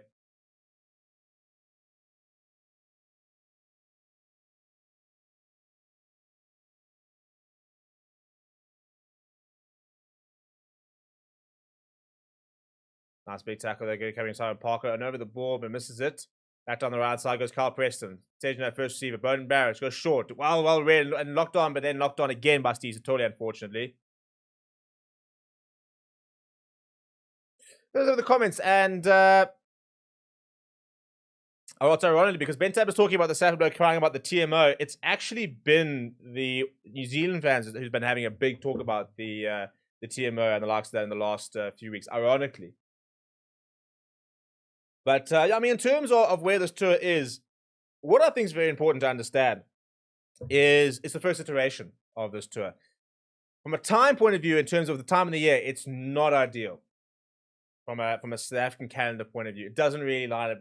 Ideally, you'd want this tour coming in either in a month's time, you know, kind of in September, moving forward, or towards the back end of the previous season. Because that's the reality. And I think one thing that a lot of the New Zealand fans are forgetting is that would this have been a reverse tour where the Boks have gone down under, I can tell you right now, we'd see these scorelines, Boks versus Crusaders, Boks versus Chiefs, Boks versus Blues, would. And if you don't think that they would, then you're deluded. I mean, the Boks put 42 points on the All Blacks last year in September. So we'd see similar scores. It's always going to be the case. To ask a local side missing their best players to try and be an international side, and we're not talking about, you know, a Wales or an Italy like that. We're talking about the second best team in the world. I think you're always going to see these kind of score lines. We see them in the British and Irish Lions. Did nobody watch the British and Irish Lions tour last year and see some of the score lines there?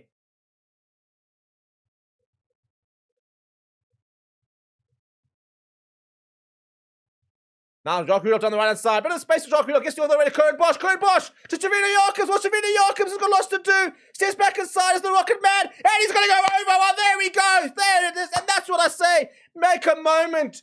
Make a moment. And he's done exactly. That's brilliant from the Bulls. Where's that been? Trevino Yarkins. That is absolutely sensational. Jacques Rudolph off the back. Gets his hands through. Soft hands. Cohen Bosch. Drawn pass. Trevino Yarkins still had so much to do. Steps back inside. This originates from their own half. Jacques Rudolph gets away. Draws in one. Bang.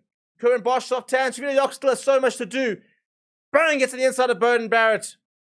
Straight over he goes. That is brilliantly done from the wing.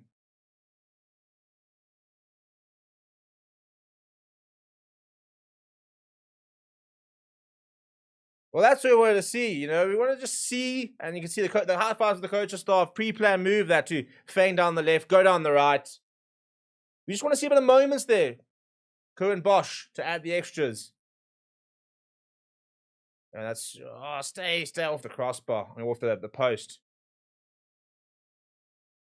But it's amazing. I'm blown away by how few people Well, maybe it's a good thing, I suppose, that we've got lots of people who are obviously new to watching these tours, because we've never, ever had your international players available through these sides, ever.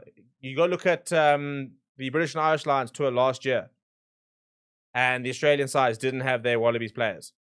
You go look at the COVID. Obviously, the COVID was even worse when British and Irish Lions. That's a nice big carry there for Moscow. So, yeah, you see the Bulls now playing a bit of spring to their step. Paul de Vet goes to the boot. Okay, Abrahams will give chase. Burden Barrett, long pass out towards. That's not a great pass. I'll tell you what, Steve Machatz has come through. Steve Machatz has gone to the boot. Oh, and he's come across it near Carter, but that was an awful pass from Burden Barrett, and the Bulls almost pounced on them, and this is all of a sudden much better from the Bulls, putting a bit of pressure on the All Blacks.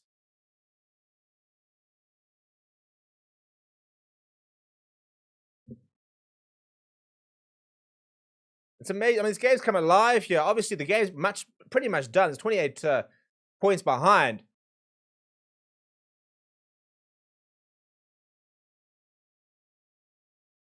£24 behind. So I'm busy looking at the score. Oh, that's falling back to Paul de Vet. It's popped up over there, though. And Jay van Heerden. No, in fact, come away with this Carl Preston. But this game has just become so open, and there's everything happening at the moment. Carter goes back to the inside. Josh Jacoom, long pass out wide. To Wallace Atiti. Now Burden Barrett looking to make amends after that tackle. Gets away to Antonin Brown.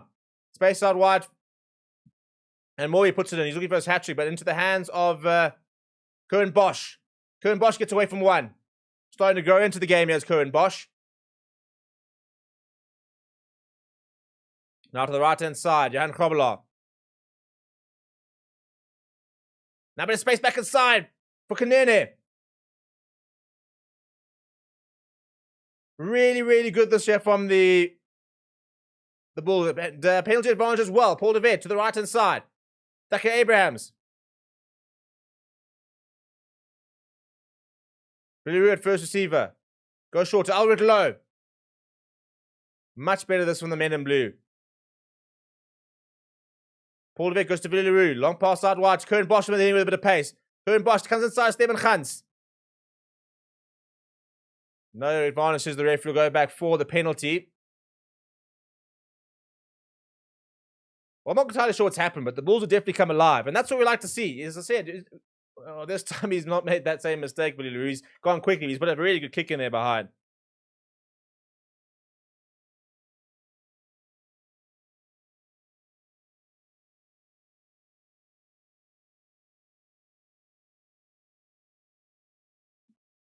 I think Billy Lou's on with a bit of cramp. Go to some of the comments over there. And Virtual Plumbing says, sorry, mate, Bush is getting some jabs in. For the last 6 years, are you saying Super Rugby sucks and All Blacks have no depth for Rusty players A, B, or C team? I don't even know if it's about like Super Rugby sucks in comments in terms of a standard. I just don't think it's just not as exciting for us anymore. And I think that it's true. I don't think people really appreciate watching, for example, like Crusaders versus the Reds and the likes anymore. So Super Rugby as a product, I think, was a big issue. And unfortunately, these days we just don't really have much incentive to watch it. It's sad though. It's sad. I mean, we do miss it to a certain degree. We miss the morning games and the nostalgia factor of Super Rugby. But the reality is the URC just does work so much better for us. And that's kind of always going to be the case at the end of the day.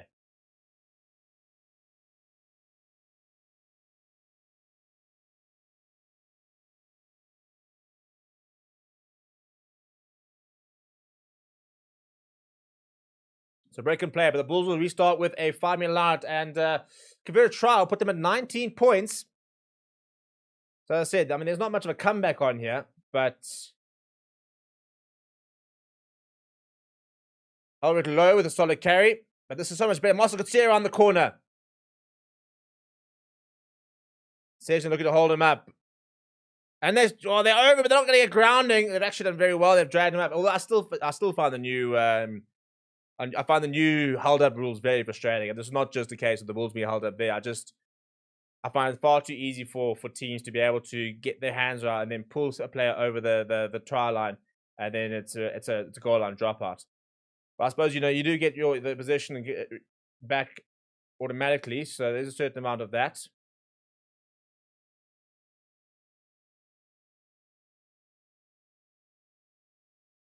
So goal line dropout here.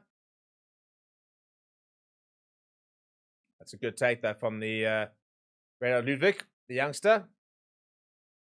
Paul de Vet goes to Steven Gans, the first receiver. Steven Gans goes to Kern Bosch. Kern Bosch to Willie Leroux. Quickly as Luca Wani on Willie Leroux. Fighting hard as Willie Leroux gets down to the ground. Ball available.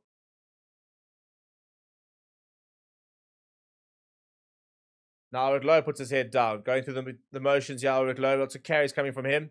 Sees a toilet pop up short. It's a dreadful pass though. And Fabian Holland will kick that back. And now the race is on. And Alternative Brown's giving chase. But Thucky Abraham's going to get there first.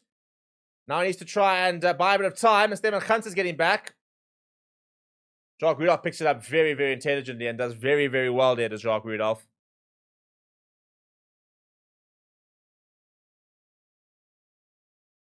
Now Paul de Vet will just slow things down and go to the box kick.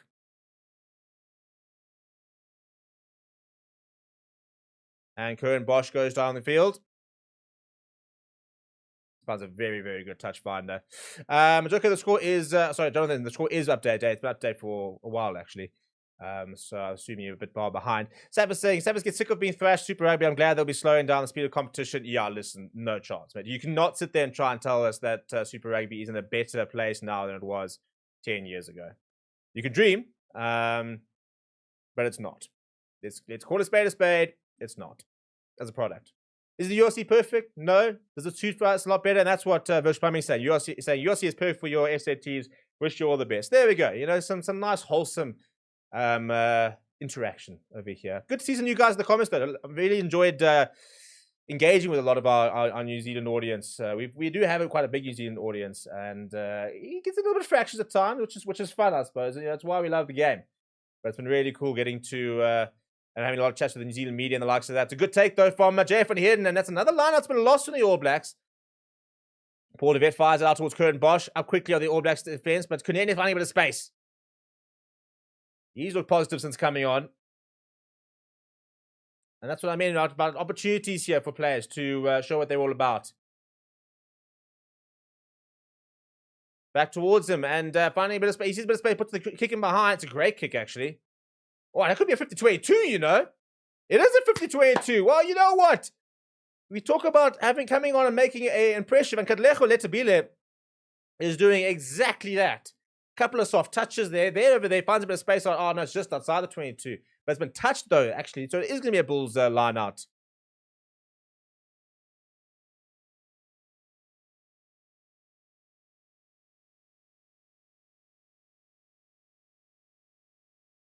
A great kick that from Letabile. Stops his Nika Amashikeli.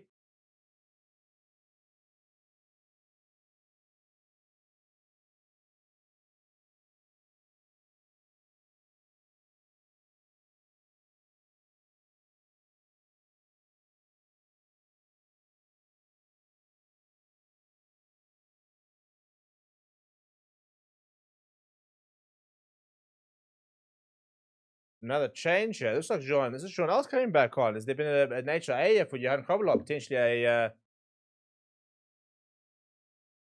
I'm assuming that's a scrum. I mean, that's a mouth guard call. Oh, Rudolph's gone off. Potentially also. So interesting. So John Dawson's come on. Interesting to see if he's come on at flank, or we're going to see Johan Kovalov potentially shift there.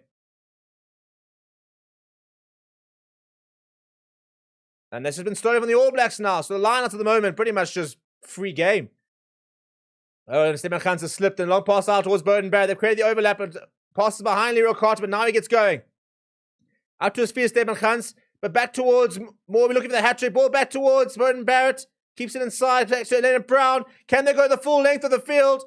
No, they can't. Locked on by Leroy Carter. Half a shot. Oh, that would have been the try of the tour so far.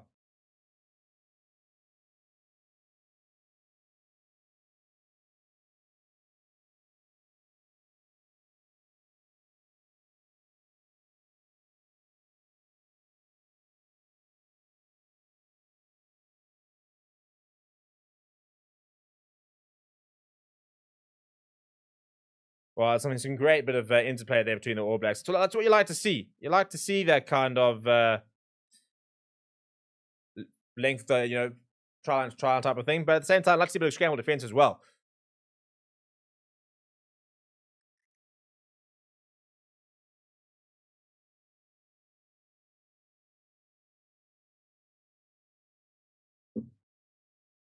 Paul DeVet goes to the short side, actually, and Savino Yarkis will bring out that left boot of his. Won't find touched. Into the hands of Burden Barrett. Burden Barrett will look to run this. To the left-hand side. Wants to go himself. Good tackle that came from John Else. Carl Preston now looking to go to the boot.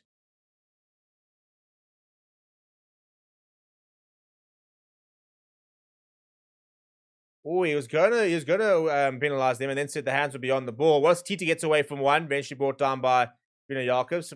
Coming in from the side, says Amish Kelly now.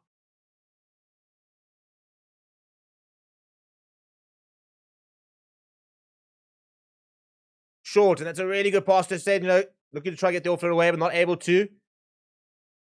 Awani now, wrap around, coming from Jakun, puts in the grabber, and nobody seems to be arriving from the bull side. But Roo gets back and dives on it. Penalty advantage over, says the referee. Ball available for Paul DeVet.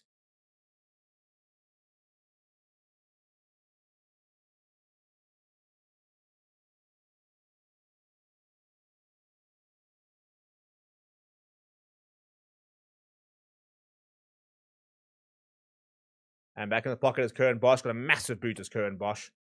Thumps that downfield. I mean, look at that. I mean, that's gone miles. Absolute miles. To have Curran Bosch playing at altitude is just a cheat code. Because, I mean, his boot is ridiculous.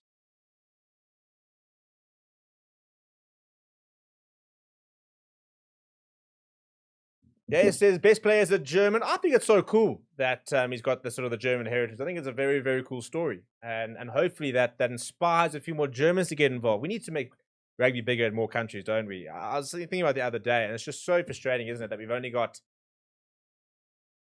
8, 9 competitive countries in the world, and after that, it's kind of a bit of a foregone conclusion. Not ideal. Not ideal. In terms of how he fixed this tour, I think the biggest problem, and that's what SA Rugby's been saying for a long time. I'm not sure it's quite as simple as if it happens and everything's all done. But the big thing is finding an aligned calendar. So the Bulls aren't in preseason. And I still wonder, inverted commas, it's a really good carry that coming from Wallace T to the left-hand side. Breast, no, if he actually goes to the right side, actually caught the ball, and it goes straight to the hands of Cesar Tole. But Amish Kelly saying offside. I think that's harsh, Mr. Ref. That's harsh. Yeah, I can't understand why they didn't do Bledisloe Cup now in the beginning of August, and this tour didn't start a month later, because the All Blacks and the Boks are all playing into September, October. The URC starts on the 25th of September. So I don't understand why this could not have started with the first game on the 29th, the first provincial game. You could have had Stormers on the 29th, Sharks on the 1st, Bulls on the 5th, and the Lions then on the 8th or 15th of September. And that would have given every single team an extra month of prep.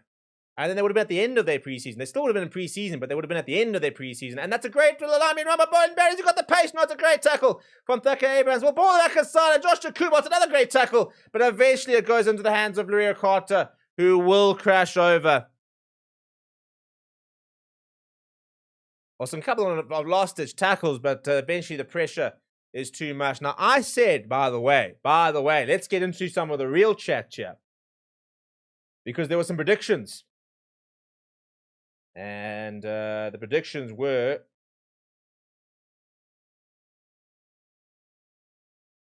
Where are my predictions? I want to show my predictions. I said... Ooh, hang on. At the moment, it's very, very awkward. Wes said 18 points to 41. I said 24 points to 40. So we're at a very, very awkward period over here. Wes is bang on at the stage, which is not good in terms of the Mad Crew. Steve needs the Bulls to score some points here. And the All Blacks score no more points here. That converted try. Oh, goodness. This is becoming horrendous. Horrible. Horrible.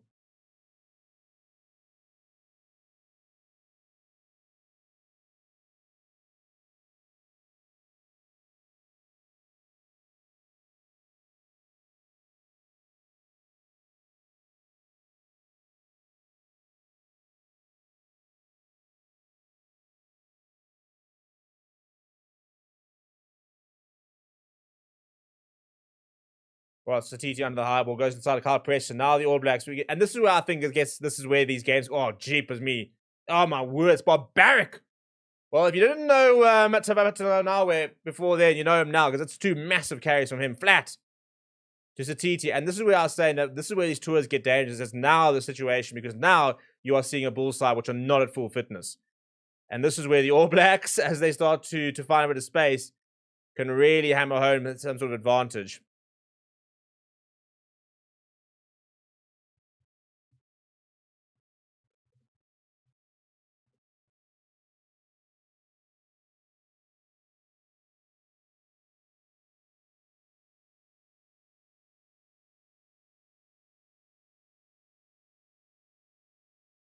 Oh, he's left behind us, Rico Arnie. Third back inside there did Imoni Narawa.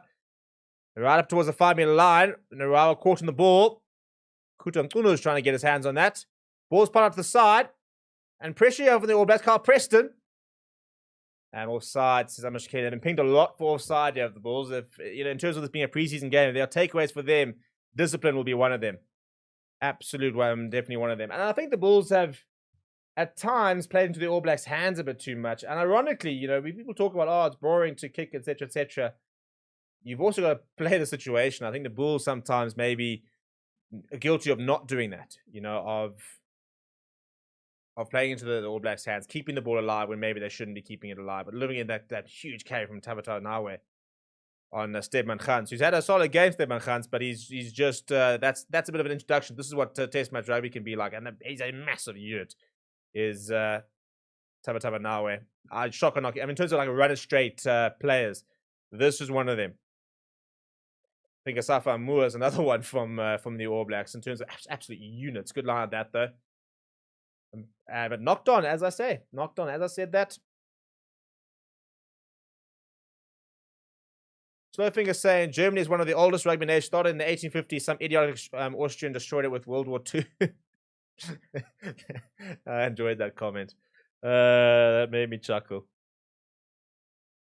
You're not wrong.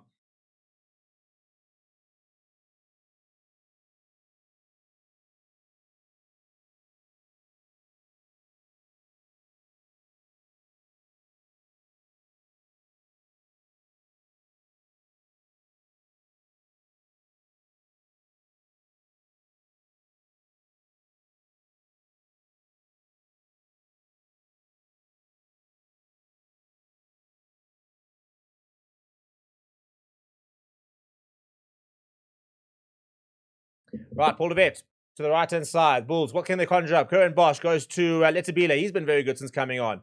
10 minutes left. Can the Bulls conjure up something? Curran Bosch fires out towards Billy LaRue.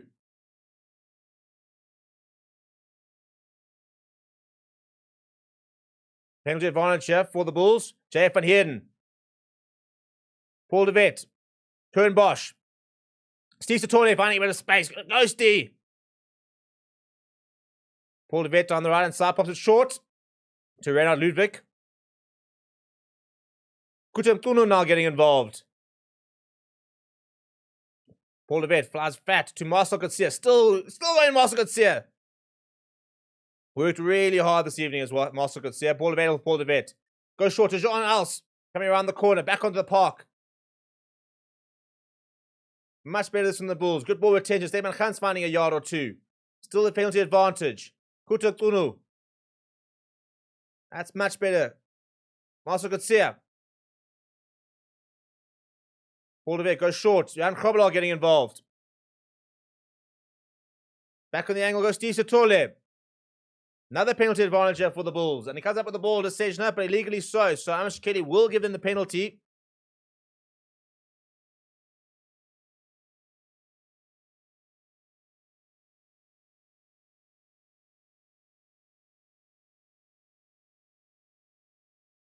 Vaughan saying, why do the Bulls think they can play more rugby than the All Blacks? Well, that's what I'm saying. Ironically, I think that we probably should have seen more of the kicking game and slowing things down. And it's not about trying to find, the moral high ground or whatever. You've got to try to find a way to survive against this side. And whatever that way is, put it to use, people. Put it to use. Billy Rook makes way for Hakeem Kanene.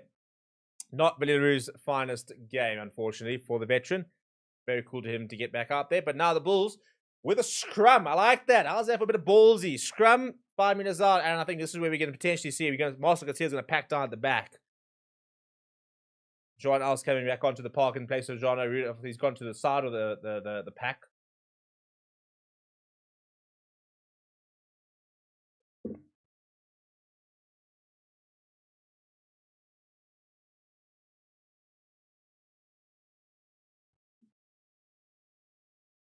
Second shove coming. That's a really good. And Paul DeVet's gone the wrong way. He's run into the traffic, really. And let it be. Look, it's Kunene. Kunene in space. It's his first touch, and he's just short. Pick up and go. No. Over the top goes Kuta Tulu. Ball available. Marcel Garcia. I mean, he deserves the try. Pick up and go. Go, Marcel. He's got it. Well, you know, there's no man who deserves the try more than the captain, Marcel Garcia. He's been brilliant all night. And he gets a try for his efforts, and the Bulls get another one back. They've been trading blows. The second half has actually been very exciting. And Master Garcia, well, he's been brilliant. He's been brilliant. And Kunina, a lot of space, goes straight. He comes so short. Does very well here initially. Jeff van Heerden just to place it. No knock on him. Pick up and go from Master Garcia. Thank you very much. And Cohen Barnes acts the extras. Now, I need another try. We're quite close to my prediction here. We're eerily close to Wes's prediction, which is not good. One more try would do me very well. I said 24-40. Yeah, 24-40. So one try, unconverted, and I'm pretty close.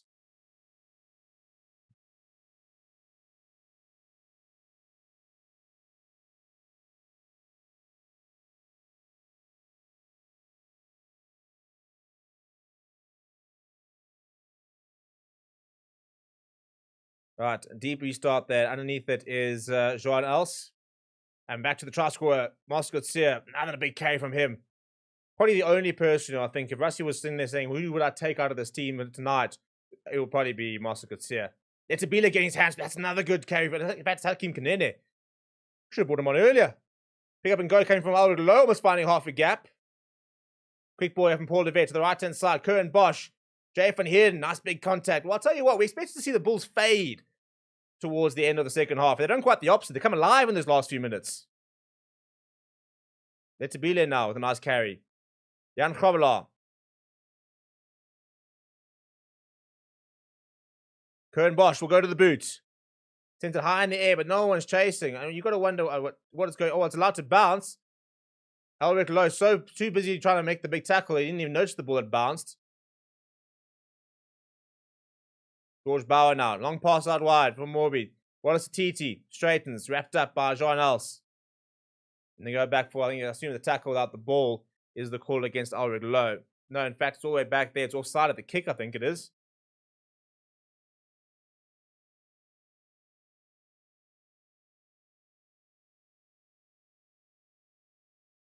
Yeah, it was silly from Ulrich Lowe.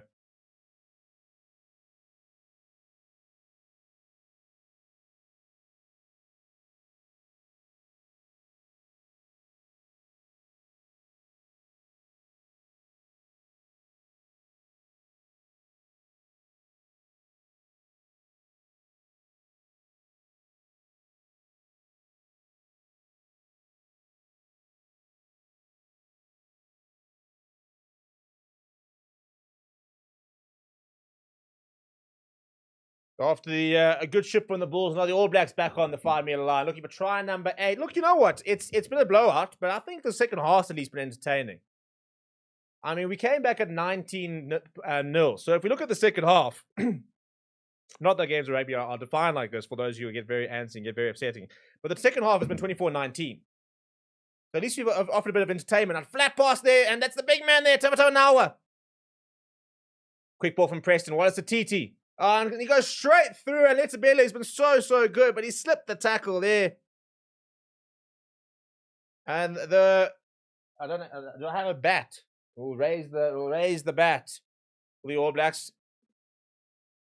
It's another blowout performance. Look, the Bulls have had moments, but this is just it's a simple one-on-one tackling here. Big carry that coming on. It's a good tackle coming from Johan Krobler. Stop Tabataba Nawe.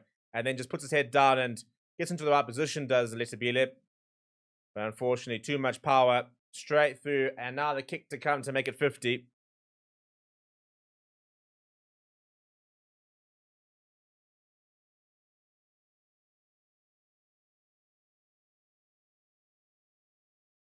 As we're going to the last 2.5 minutes.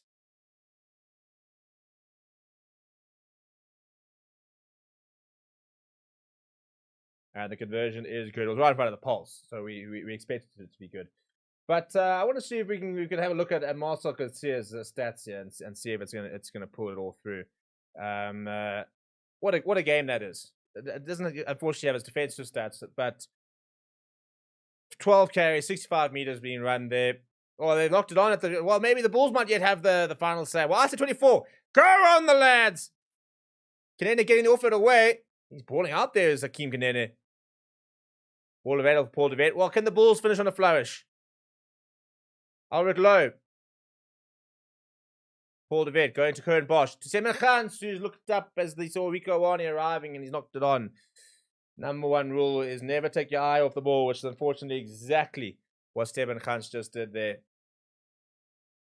But this will be the big difference if you look at the defensive stats here. 35 tackles missed from the Bulls. After being asked to make 150, just 10 missed from New Zealand. So they're operating at over 90% tackle success rate. The Bulls, very much not. There is the rest of the touring contingent from the All Blacks. And you can see a bulk of the test side there. You've got the likes of Will Jordan, who was training and seems to be fine. Still a bit sketchy potentially on what we're going to see from Dan McKenzie. We look at the attack stats, though, for New Zealand. I mean, meters run, 503, but the Bulls, 327 meters. So they've tried to run with the ball, ironically, at times, probably to their own detriment. So, but fair.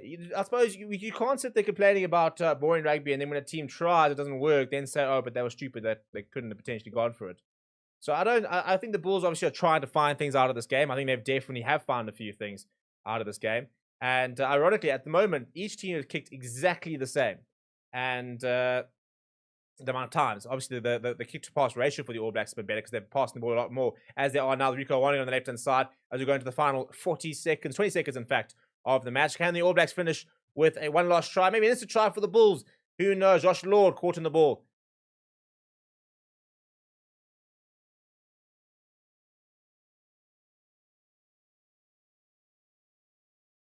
Not too much on here. Leroy Carter gets the ball back. Oh, but that's a big tackle. They're coming from JF on here. He's putting a decent shift, in fairness, the youngster. Takawao, Josh Takubo, he saw Marcel Coetzee coming at him, and he was not happy about that ball coming to him. Now but a space here for Josh Moore. He's looking for a hat-trick. He gets away. And Marcel Coetzee is back to make the tackle. And he's won the breakdown. I mean, what kind of shift that is for Marcel Coetzee? Shvina Jacobs then knocks it on. That'll be the game. Well, I'll tell you what. Build him a statue outside Loftus. Marcel Coetzee is putting on an absolute shift. It's a huge performance from him. Unfortunately for the Bulls, it's not nearly enough. They've been taken to the cleaners a bit. And the All Blacks machine continues going. How much do you read into this? Well, that's an interesting question. We'll have it on the review very, very shortly. Please do smash a like on the video. Please do subscribe to the channel as well. We will have reaction from both coaches coming up with post-match from both Dave Rennie as well as Johan Ackerman. So make sure you keep it locked on Forever Sports. Please do smash a like on the video. Please do subscribe to the channel as well. Thank you all very much for watching. Thank you for all the new people. And again, please do join the members club. Big congratulations to Kobus, who will be going to the game next week, courtesy of winning those tickets on the stream. So there are more prizes to win, people. So make sure you keep it locked on Forever Sports. Make sure you become a member of the members club, and you can get some exclusive access to some different competitions and the likes of that. And in a week's time, we go again for the big one. The playing around stops. From here, it's all roads lead to Ellis. The box weight. A rampant All Black side will be traveling there. But however, we do know the box is going to be a completely different animal to face. And we really start to ramp things up. Less than a week to go until kick off the first test. Tonight, it wasn't to be for the Bulls. But in a week's time, who knows? That's when this tour gets serious. People, keep well, keep safe. Thank you for joining me. And we'll see you guys throughout the week. We'll obviously be in the camp with All Blacks and the box. So we'll have all the coverage for you locked on here in Forever.